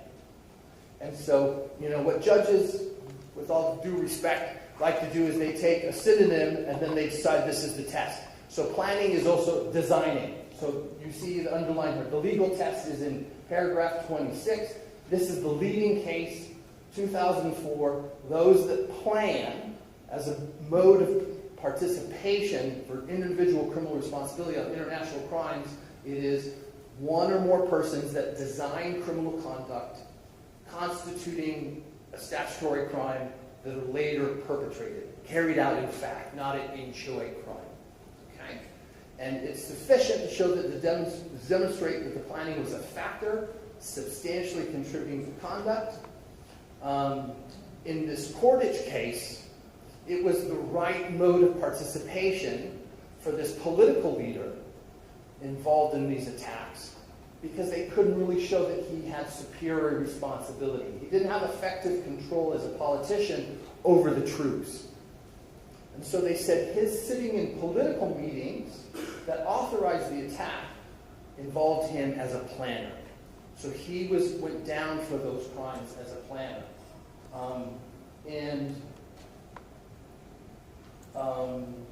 So he's convicted of multiple offenses, 25 years. Principal mode, though, because he's not going to be a commander, is a planner. All subsequent chases, what do good lawyers do in Nakimana, Dragomir Milosevic, Kani Rukiga? Copy and paste. Thank you so much. There's one important jurisprudence here in Bashkovsky, Tarkovsky, effectively saying that if you plan, you don't have to be physically present later, logically. So that makes the mode a little bit more narrow in scope. So that's planning in the other jurisprudence. One more case to cite, effectively saying Mr. Kanye Rukiga, who happened to be a pharmacist in Nyange Parish, when they bulldozed a church with 2,000 people, and I prosecuted the lead case here, effectively he agreed to the demolition. That constituted a plan. He went down for the planning. He's a pharmacist, a businessman. He's not going to have command responsibility or other ways of having individual responsibility attached. So that's planning within the jurisprudence. Now we get to Rome, and effectively, what's interesting is up until February of 98, of course July 98 is when it's adopted, planning is still there. What did the good lawyers do up until February? Copied and pasted. But you see it's in this paragraph with all sorts of options. So it's a very fluid situation. What are our modes of participation going to be under Rome? And it was still open for debate up until February. And all I can say is the thing that I found is that there was a Swedish paper in April saying, we're not so comfortable with people being responsible as planners with this envisions that maybe it would be an in choe crime. It would be a crime that never actually comes to fruition. But that's sort of a paper tiger argument here. So ultimately, this is my table that helps me understand the modes, and perhaps it's terribly confusing. The middle column is the numbers, is the Rome statute reference, and you see each of the modes, and you see the progression from the Yugoslavia tribunal on the left side. And you can see ultimately, besides being out of time, I have one slide. So the point here is, on the second to last line, it's not until Kampala and 8B is accepted that planning made it into the ICC modes of participation. So there was a conscious decision in Rome, we're not going to include planners. And perhaps this was diplomats trying to protect politicians, or perhaps there was something worried about in choe crimes. But ultimately, planning died a death in Rome in 1998. But what do good lawyers do? Copy and paste. And so the language from Nuremberg and from Tokyo for the crime of peace magically gets cut and pasted back into it. But this is where the tension starts. Ultimately, last slide, I promise, is the last point here I should end on here. Effectively, the tension is how many planners and preparers are going to satisfy what Professor John and Dougal talked about as the leadership clause. Effectively, will most planners and preparers be in a position to decide? And my guess is, like the High Command case, not likely. And so, although it died in Rome, came back in Kampala, planning is more a paper mode than a likely mode, because planners are probably going to be lower down the food chain, unless they're like the IMT and the Tokyo verdicts. more likely scenarios, planners are going to be like the high command case and not deemed to be being policy decisive positions. So it's there. Professor Kai Ambos, who most of you will know, said that including planning, including preparation in 8Bs, effectively was over-criminalization. And I'm not sure I disagree with him, but I'm just trying to make the argument here with your participation is perhaps in Kampala in 2010 when we added planning back, we hadn't reconciled it fully with the idea of leadership and whether or not you can construct a hypothetical that planners and preparers are going to be responsible for the crime of aggression. But my submission is, as a prosecutor, line prosecutor, more likely they're going to be not in a policy position in those two modes, while existing, less likely to be utilized in a real case. So thank you for the extra minute. Look forward to some more conversation. Thank you so much.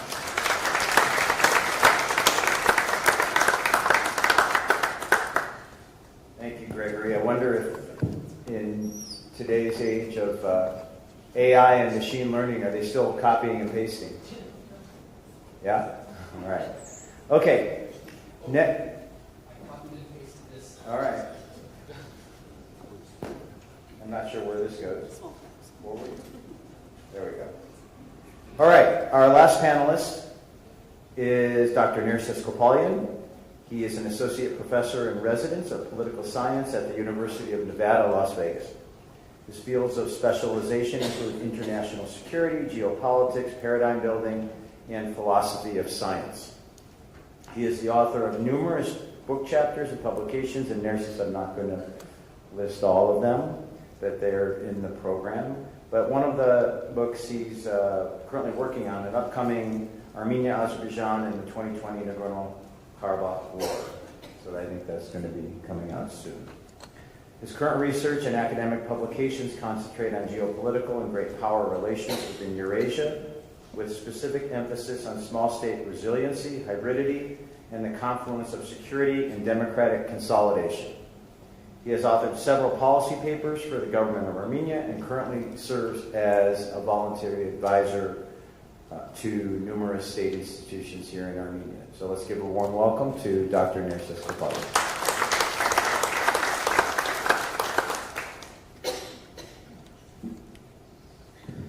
Thank you, everyone. Pleasure to be here.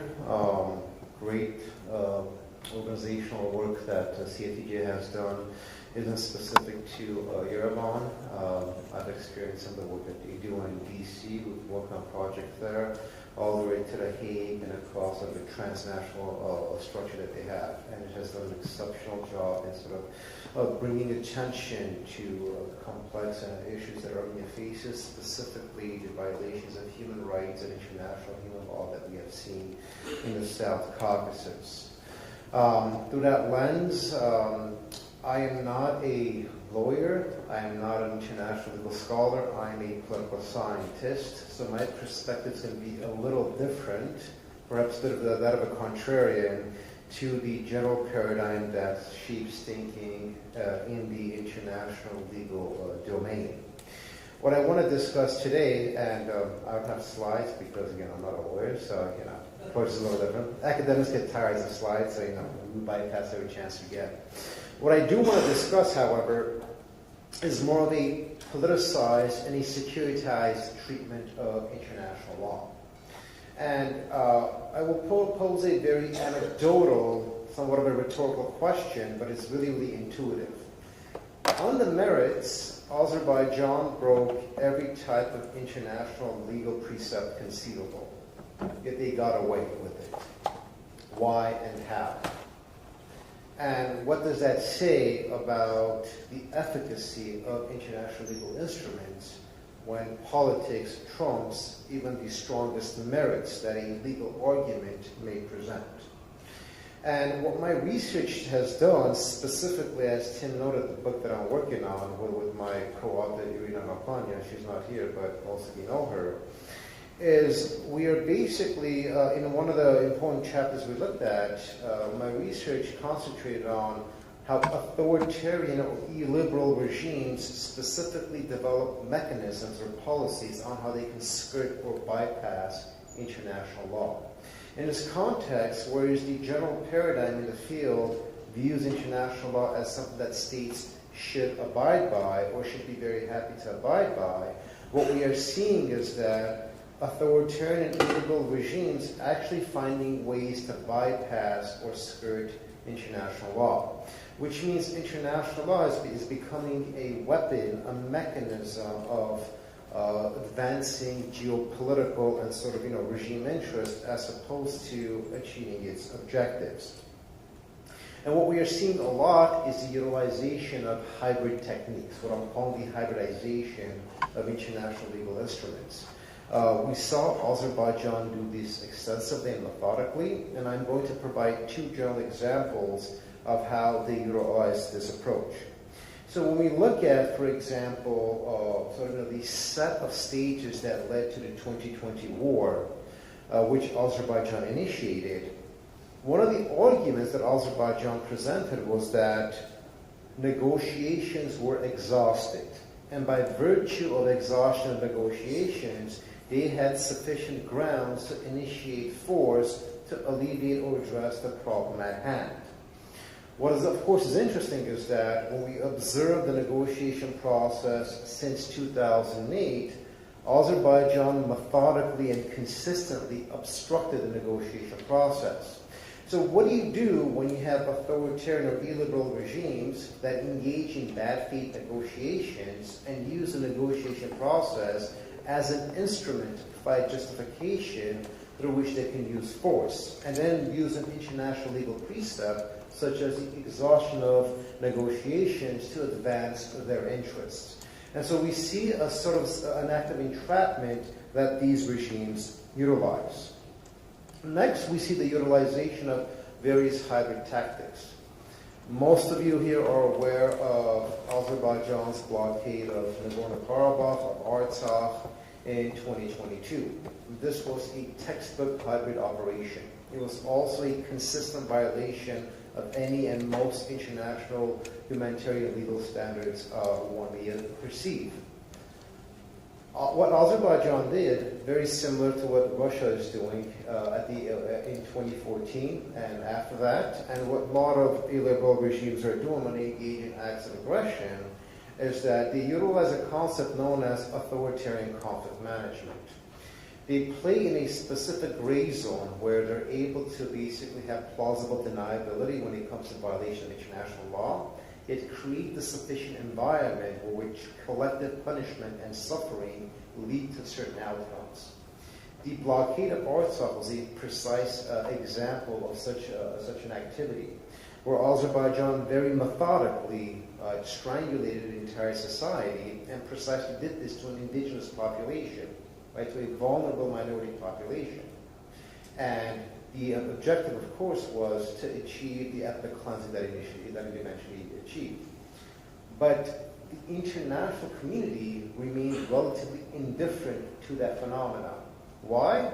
Because Azerbaijan didn't invade, massacre thousands of people, blatantly violate whatever international norms that are deemed as a sufficient criteria for action, and therefore they were able to get away with it. So what we are seeing is a methodical utilization of various hybrid techniques that allow certain regimes to achieve their objectives, consistently violate international norms,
self-negation. It doesn't hold.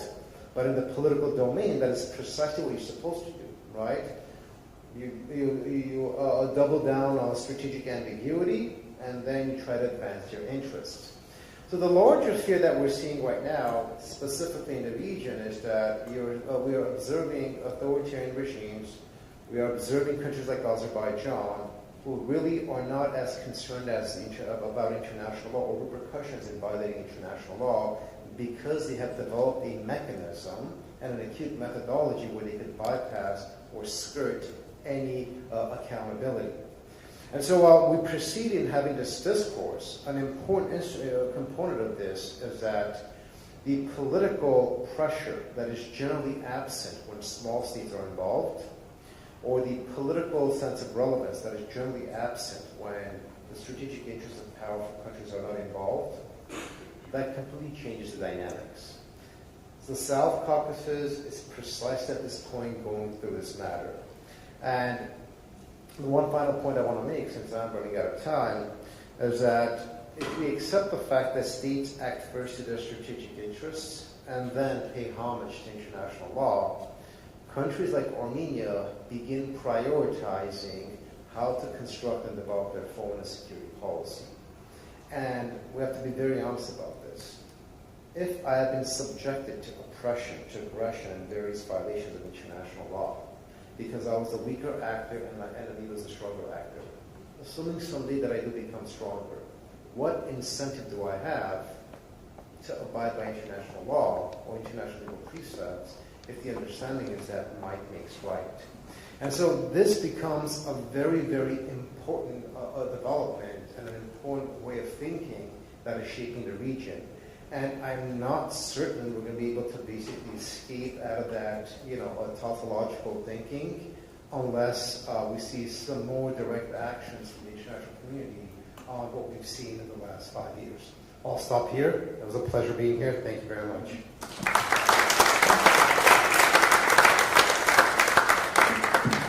Thank you, Nirses, and all of our panelists.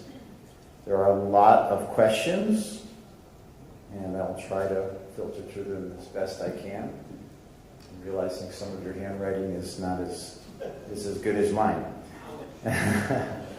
All right, let's start out to Kevin. Considering that there was a lot of the questions, there's some general questions in here about overall, but there's a lot of specific questions about Nagorno-Karabakh and Azerbaijan's actions there over the last few years. Not surprisingly, we're in Armenia.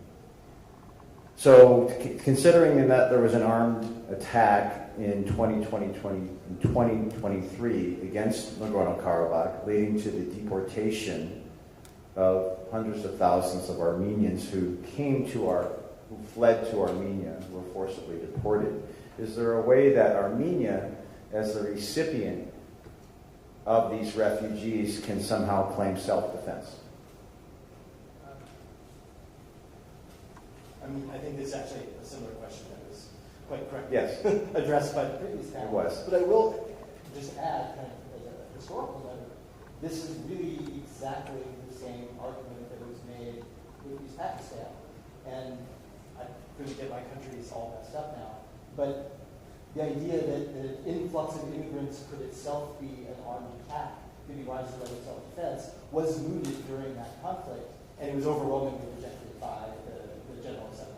It has a certain seductiveness to the argument, but it isn't cognizable with our traditional understanding of self-defense. Armed attack means armed attack.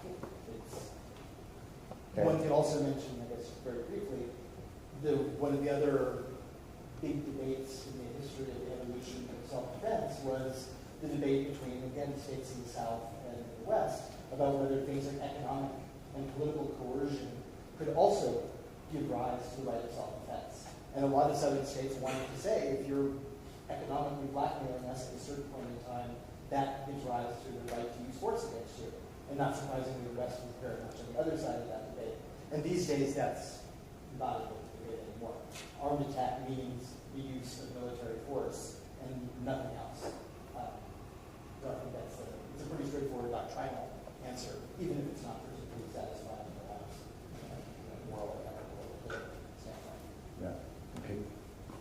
that to Gregory. I mean, you touched on it a little, but I'm trying to ask most of these questions. What is the difference between planning and preparation? It's a great question. I don't think there's any jurisprudence that splits this hair that I'm aware of. And so the slides that talked about planning is really what they call the design phase. And my suspicion is if I was hearing this issue, I would probably say when it goes past the design and it starts defining preparation as preparation, but here I am saying taking the physical steps in advance to further that plan. And in the case of the crime of aggression, it's going to be arming up, taking specific weapons, perhaps moving them to a specific region. I mean, I guess we saw in advance of the full-scale invasion a massive movement of force and weaponry up to the border. And so, for me, that probably crossed the line from planning to actually preparation. Not any real jurisprudence, because it's not one of those magic 5 verbs. There's not that much there as opposed to planning, but it's, I guess the simple way to say is it's the step after design and before you take that first step of execution. For me, would be the step. That's a short answer.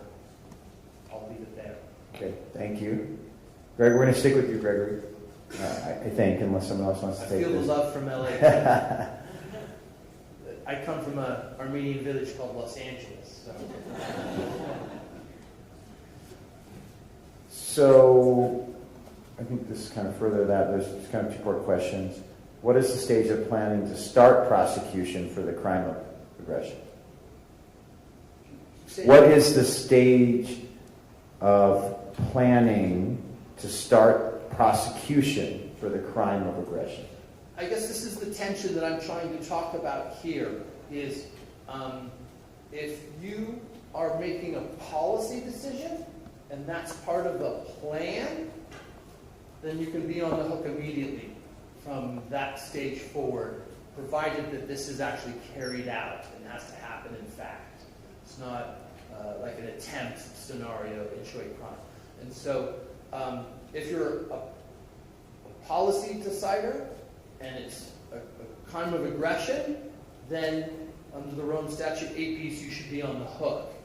If you are a planner and there's been a policy decision made above you, then you're in this high command jurisprudence area where Hitler and high-level officials, those that were prosecuted in the first 1945-46 trial, were proper planners convicted of crime against peace, but anyone a step down or rung lower that's not actually making the decision-making is probably going to be off the hook. And that's a bit, for me, the tension that I see, that we've copied and pasted these 2 concepts of planning and preparation, but ultimately it's hard to reconcile those steps with leadership unless it's the decision-making and the planning is interweaved into a single process.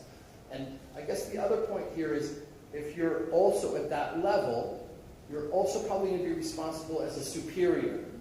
And that's going to be a stronger legal theory as well, which will make that planning mode less likely to be applied.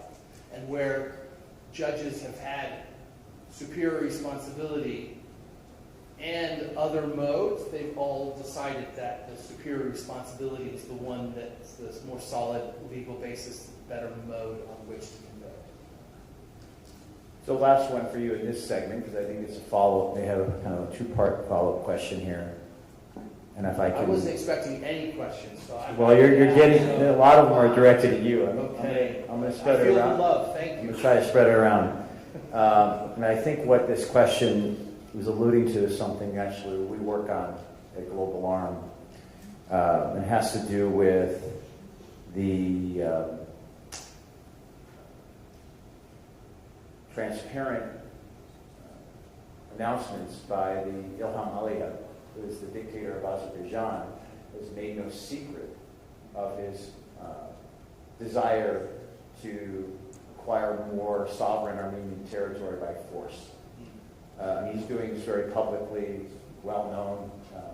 He likes to boast about it and brag about it. And so, I guess, is that considered planning? And then what can be done to intervene when you have the leader himself in this case openly talking about more aggression against a sovereign territory? Let me answer more in the abstract here, but I would say that modes of participation aren't exclusive here. And so if we're talking about a president or commander-in-chief, then if that person is in a decision-making process, then certainly that evidence that you say that this is my expressed intention to do that would be evidence that there's planning going to happen. But it's also, his role is also going to be probably one of a superior officer in terms of a superior responsibility theory, which would probably be a court's preference. Is he also instigating? Is he in a position to order? And is this a crime committed by a group with a common criminal purpose? So there's several potential modes there. Just from the ad hoc tribunal experience, we would generally, and the defense would loathe this, is we would allege several alternative theories, and then we would see what the judges were most comfortable with. And then again, the result here, if you're talking about a head of state, we're likely directly over his own military apparatus. The preferred mode is probably going to be a superior responsibility. Now let's look at Charles Taylor, head of state from Liberia, never steps foot in Sierra Leone. The judges aren't comfortable with a superior responsibility theory, and the theory that's by here default is that he was aiding and abetting and assisting. He's giving satellite phones, he's helping them with their plans, and so it was, in many people's view, aiding and abetting is a lower mode of participation, but when you have 11 years of crimes, 11 counts, and a 50-year sentence, that mode of participation is good enough for, and secure enough and based enough on the facts. So I'd say you have all of these are arrows in your quiver, and the evidence will drive to which is your best theory. You might allege several theories, and in this case, a head of state over his own forces, the more logical and better theory, if the evidence is there, is probably going to be a command responsibility theory. But these other modes might be there where the evidence is lower. Like the Cordage case, politician involved in the plan, that was, they didn't work comfortable with other theories, and that was a safer one for them. So it's going to be fact-intensive decision-making on the applicable mode. Sorry, that was really long. Just to quickly add, we're obviously here talking about aggression, but there are also a lot of other norms of international law that are still appropriate, of course. It's still very important. I mean, annexation of another state's territory is fundamentally unlawful under international law, and of course the Article 2.4 of the UN Charter, which prohibits the use of force. It's not just the use of force, it's the use of force or the threat of force. So it's an internationally wrongful act for Azerbaijan to be threatening the territorial integrity of Armenia. And you can't respond to that forcibly. You don't have a right of self-defense in response to the threat of force, but you do have international responsibility. States can take countermeasures, acts of proportion. It does open up the space for concrete consequences for a state, even before they actually roll over the border and are in the territory of the ethnic crime repression. There's just a call to say that these are all interlocking prohibitions in international law, and we shouldn't forget about them. It's too much of just one. Thank you. They're already here, by the way. And just to add to that, I guess I'd say if you're going to get a conviction on a war crime, you may not be so worried about the other offenses. That's it. If the evidence is stronger in one way, then that's probably going to be good enough for a good prosecution case. Thank you both. Okay, Nerses, to you. From a political perspective, as I think most people know in this room, you know very well, Armenia and Azerbaijan are in negotiations to sign a peace treaty or agreement, or a draft of a peace treaty. And part of that agreement, which has been announced publicly by the Prime Minister of Armenia, is the withdrawal of international legal cases against each other. The question is, what is better, peace or justice? I had to give it to you. In hard power politics, we call that a cute question, because assuming you believe in justice. But it's a very legitimate question from the domain of humanitarian law, from the domain of historical justice. Armenia's, my understanding, the government's position is that, and this is what I initially spoke about, international legal decisions are first political decisions. And then if these political decisions on the merit are able to achieve some results, and then you would need a political will to enforce those decisions. Putin was a war criminal according to the U.S. administration 6 months ago, and now he's not a war criminal according to the U.S. administration as of now, right? So these are sort of, important considerations to have. Are we talking honestly about justice, or are we talking about utilizing the International Criminal Court correctly, from my lens, as a mechanism of deterrence against a predatory neighbor, right? Are we seeking justice for past actions, or are we seeking accountability as a mechanism of curtailing Azerbaijan from engaging in any more aggressive behavior? Justice is an abstract concept within the domain of politics. And in that context, can that supersede the physical security needs of a country? These are legitimate questions we need to have. In the abstract, it is a very comfortable conversation to have. But in the domain of hard physical security, where the entire sovereignty or the interest of a nation are at stake, and the international community and the international legal system remains, let's just say, negligent, that alters the conversation. What I'm saying is that we can't have this conversation in a vacuum. Okay? If there's going to be an intellectual discourse, of course justice matters. Okay? But we're talking about the hierarchy of a state's need, where you prioritize justice, but you cannot secure your physical borders, and you're a threat of an international invasion. That alters the dynamic. As far as the peace process, and I kind of alluded to this earlier. We can never be convinced that Azerbaijan is negotiating in good faith. What we can be convinced is that if Armenia's international partners or interested parties in the international scene, and those with sufficient power and capability, are willing to pressure Azerbaijan into signing or agreeing to a peace process and a final agreement, that is a different dynamic.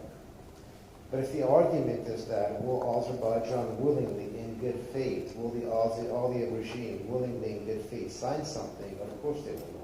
It is against the strategic interest of a petro-autocracy to do that. But if there's sufficient pressure, such as from the United States, where Azerbaijan is placed in a position that not signing is going to cost them more than signing, and vice versa, that changes their calculation. But fundamentally, and because I don't come from the international legal school, my perspective is very different. We consider international law and notions of justice as being open to interpretation and mechanisms of weaponizing to advance state interests. And Armenia was precisely subject to that. So if Armenia wants to have justice, honestly, it is not the International Criminal Court that is going to produce that for you. It could be one potential instrument, but it's your capacity of being a strong state and addressing your problems that could then give you the tools to seek justice. But a weaker state cannot rely on international legal instruments to achieve justice. So the question isn't peace or justice. The question is peace, or what is the tenability of achieving justice? And so if we have an honest conversation about that, this becomes a very, very complicated argument. I am of the school that we should not retract our international legal cases against Azerbaijan because it primarily served as a form of soft deterrence. But whether the merits suffice, I am not an international legal expert, nor am I convinced that if a warrant hypothetically is issued against Aliyev, if pertinent international actors will abide by it. We very recently saw Germany, a big proponent of international law of the ICC, simply ignoring Netanyahu's visit to Berlin, right? And so there is an ad hoc application of even these words to be ironclad ICC decisions. So in that context, I think we have to be a lot more realistic and pragmatic when we treat these issues, especially at the level of state policy. I'll stop there. Thank you. I'm going to follow up on that with part of one of the questions that was asked, and I think it could be for anybody. It's directed at you, Nerses, but I think others could probably answer, and that is what lessons can be drawn about the limits of international legal deterrence when confronted with asymmetrical regional aggression?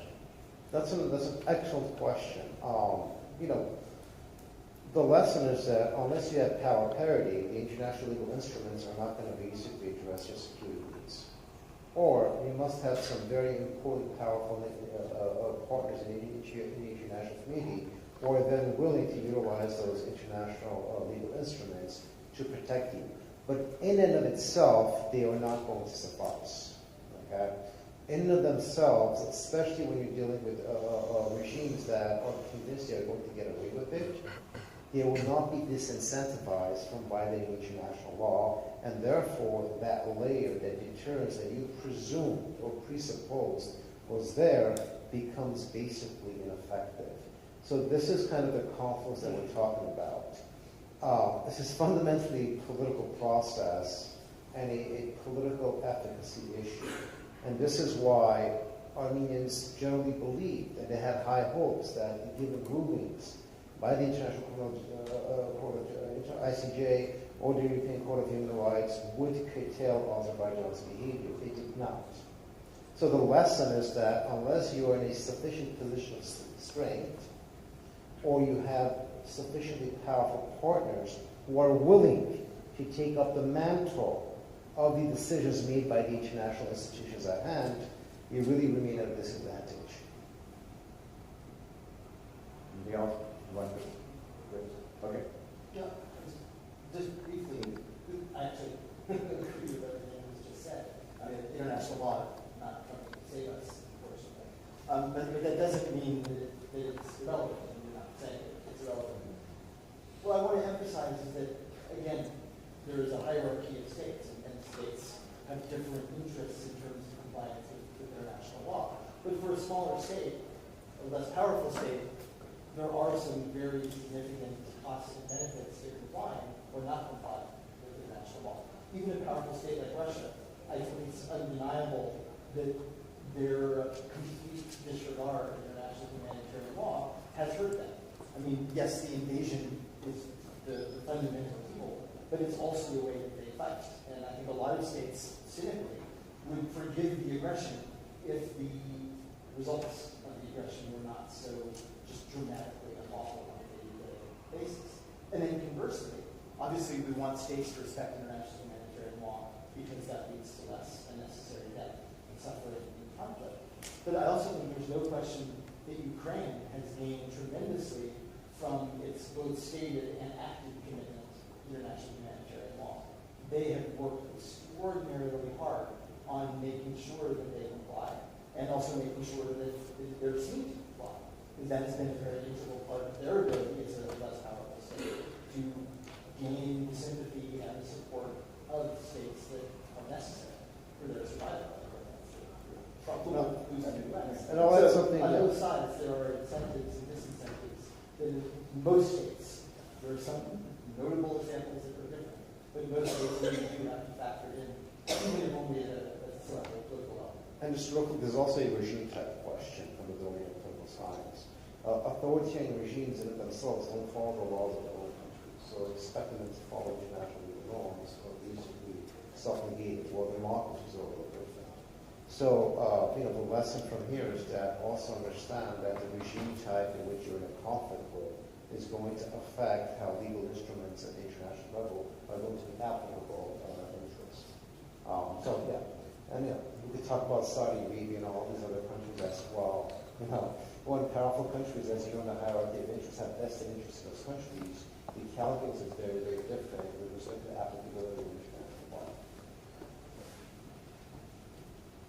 I guess I'd just ask you to zoom out in a big way and look at justice for me as a longer arc, and that we're still dragging out 100-something-year-old Nazis and prosecuting them, and that we will be trying cases from Ukraine and Syria for everyone in this room's lifetime, and that if it took us 50 years to get an international criminal court, and in 25 years we've managed to get 125 states to sign up, I think a lot of people in the room here are trying to make the court and the proper international criminal justice system universal. And that's the big picture. And we can only get there with these baby steps and the setbacks that we're going to see. And that's partly because of the authoritarianism and just the lack of universality. But that shouldn't keep us from the ultimate goal, which is to have a universal system where there's accountability. Just very quickly, because I saw the reaction of my friends, Professor Strang and other people. I'm not saying that aggression is unimportant or that it doesn't lead to significant backlash politically, but I also think, particularly from a state level, the visceralness of atrocity is extremely motivating. I think Bucha was really a fundamental turning point for a lot of the state's response to the invasion of Ukraine, just as the way we weren't really arguing about the Vietnam War and the Vietnam War. It wasn't really until My Lai that the forces really started to align against the United States to continue that conflict. So I don't want to overstate the point. So there are a lot of questions that clearly there's an intersection between law and politics, and I think what we see is that a lot of international legal decisions are made under the auspices of political actors. I think we see that over and over again. A lot of questions seem to relate to international law in the context of political actors making these decisions. And then, so that dovetails into the question that I just got. It says to Kevin, but I suppose others could answer. If there is a peace, and I guess by peace meaning there's stopping of fighting, doesn't define what peace is, whether it's under duress or not, or whatever, or imposed. But if there's peace between Russia and Ukraine under Russian conditions, how much will international law suffer if that happens? It really depends on what the conditions are. Obviously, if it is under the conditions that Russia has set forth, which is essentially not the destruction of Ukraine, but the unconditional surrender of Ukraine's long-term political, economic, and military future, and huge swaths of Ukrainian territory, it would be pretty devastating. I mean, we've seen what life is like for Ukrainians under Russian occupation. It is not a pleasant situation. It would mean the toleration of atrocities without number. But it would also, from a more macro standpoint, it would do immeasurable harm because you're not supposed to be able to negotiate peace treaties under duress. So when if I can ask about that, because that's come up a lot in the context of Armenia and Azerbaijan, and the people of Nagorno-Karabakh were clearly under duress. We use that a lot. Is there foundations in international law on duress? Well, I mean, it actually goes back to the surrender of the Sudan, right? But, there are plenty of scholars who would say that because something like annexation is a peremptory norm of international law, the prohibition of aggression being a peremptory norm, that any peace treaty that was negotiated under those kinds of conditions would actually be not recognizable by third states. That third states would become complicit in an internationally wrongful act by acting on the peace treaty. So you mean third states would then have the discretion to decide whether they recognize it? Or is that? Well, I mean, doctrinally, they shouldn't be able to recognize it. I They shouldn't be able to facilitate the conditions of the peace treaty that were negotiated on that kind of asymmetric relationship. If it's not a genuine peace treaty, it's void, yeah, and no other state can recognize it. And I think that's pretty clear, at least doctrinally. The politics of the courts are much more difficult than that. Right, it's apples and oranges. Because all the countries that are basically are to implement these international legal principles are the ones telling both Armenia and very likely the Ukrainians that we need to accept terms of peace because that's preferable to continuity of war, right? And so if you're negotiating a duress for all the international actors who claim to be proponents of international law, for them, attaining some semblance of peace is a lot more important, regardless of the process of duress under which the negotiating actors wonder. And so recognition no longer becomes an issue, right? They're all going to recognize the terms of the peace because they had been pushing for it. And Armenia simply is going through this at this point, right?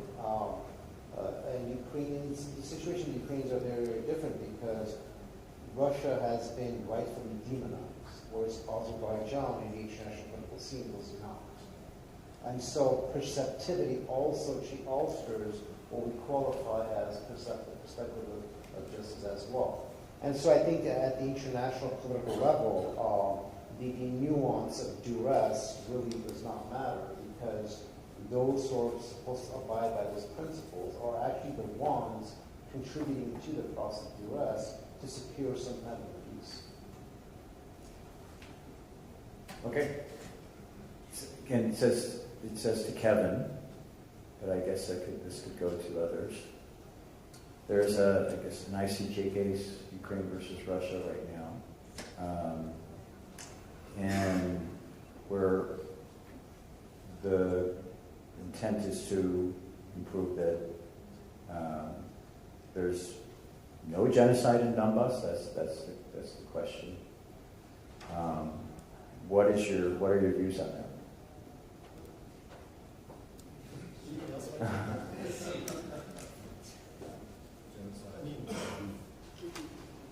Obviously, Ukraine has not fared very well at the ICJ. It's discrimination or it's discrimination claims in the case were not very successful, and the genocide allegations were not very successful. The argument really was that it was a violation. Please correct me, anybody in the audience. It was a violation of the Genocide Convention to wrongfully charge another state with committing genocide, and that was Russia's allegation that that the Ukrainian government was responsible for genocide in disputed areas. I think a lot of people didn't think that was a great case for Ukraine to go to the ICJ, and kind of anticipated not having a very good answer. But it certainly hasn't turned out very well. Okay, there a lot of questions on Nagorno-Karabakh and what's been happening there and what's happened there. So there's many questions on that, understandably so. But one question is on historical precedent of prosecuting war criminals, and what's the likelihood in the future that the leadership of Azerbaijan could be prosecuted for its actions, either in Armenia or Nagorno-Karabakh, and what would require for this to occur realistically? Challenging question, challenging set of facts. Right. And I alluded to this earlier, that we are still dragging out 100-year-old Nazis. In Cambodia, we were prosecuting people in their 90s for offenses that were committed between 75 and 79. And so it's a long, patient wait for justice on many occasions. And so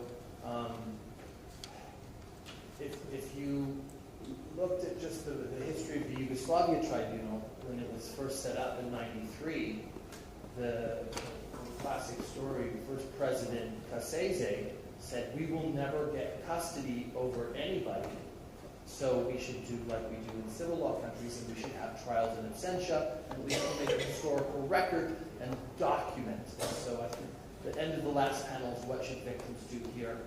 My answer is document.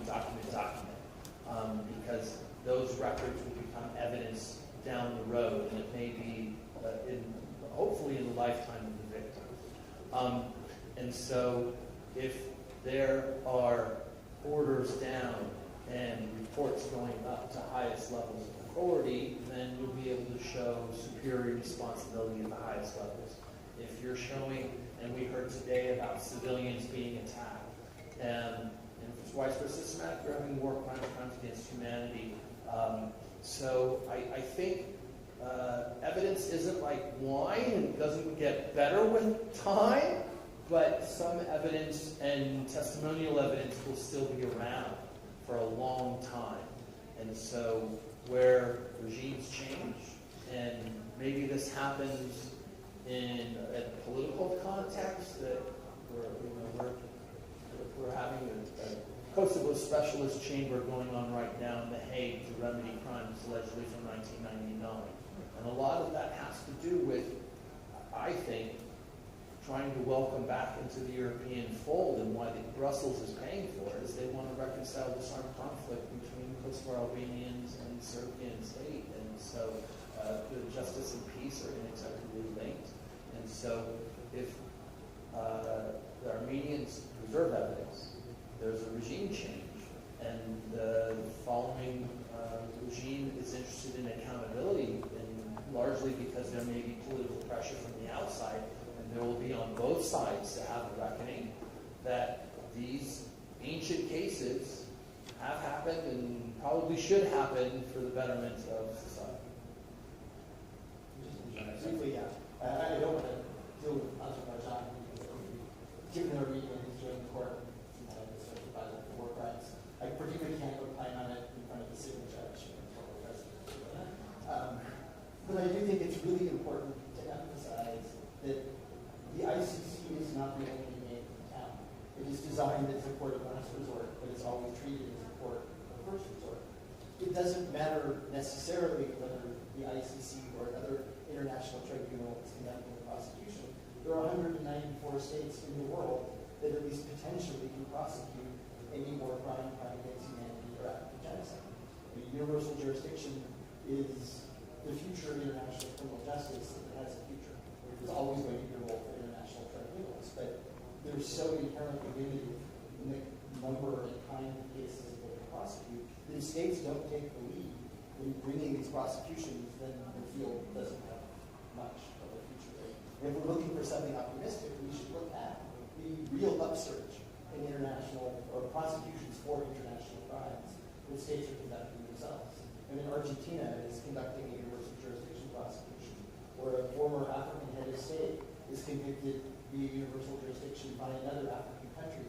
These are things that we can really look at as very optimistic and promising development. So anyone who's interested in any type of accountability in any situation should always be thinking about the role of the national courts under universal jurisdiction, and not just can we refer something to the So is that the future? I think it's the future. Yeah. Well, Professor Cohen, who wrote the article on this, what's the future of international criminal justice? Is it more universal jurisdiction cases, states, more international tribunals? We talked about regional hybrids and ICC, and I think it's safe to say authorities are split, but probably more of the national likely in the interim in light of the political powers that be. And then I would just add one point. We're also not talking about just purely criminal prosecutions, but a transitional justice process that might shine a light on the wrongs of the previous regime in any country, be that might.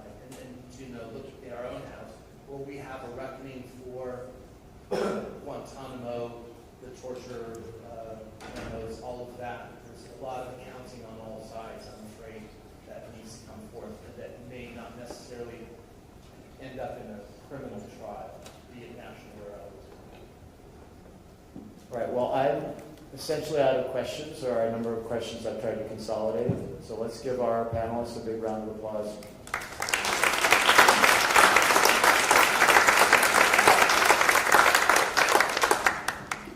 What are we doing now?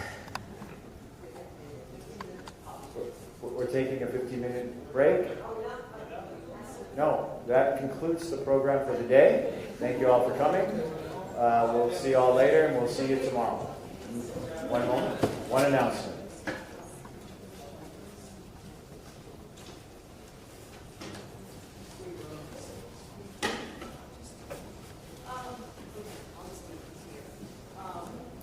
Our guests were here with us. This is not with the general attendees.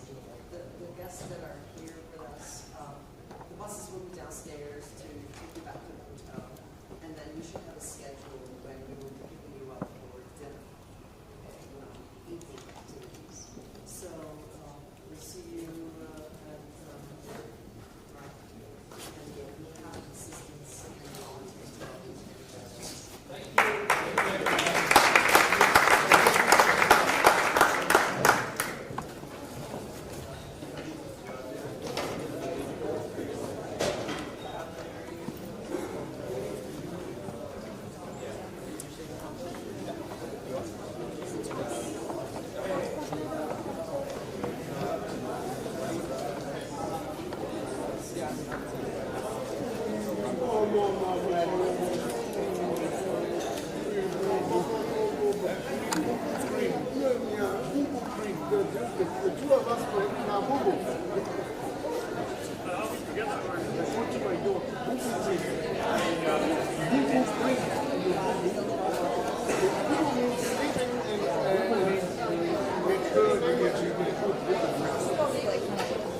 That's right. Yeah. I'm going to represent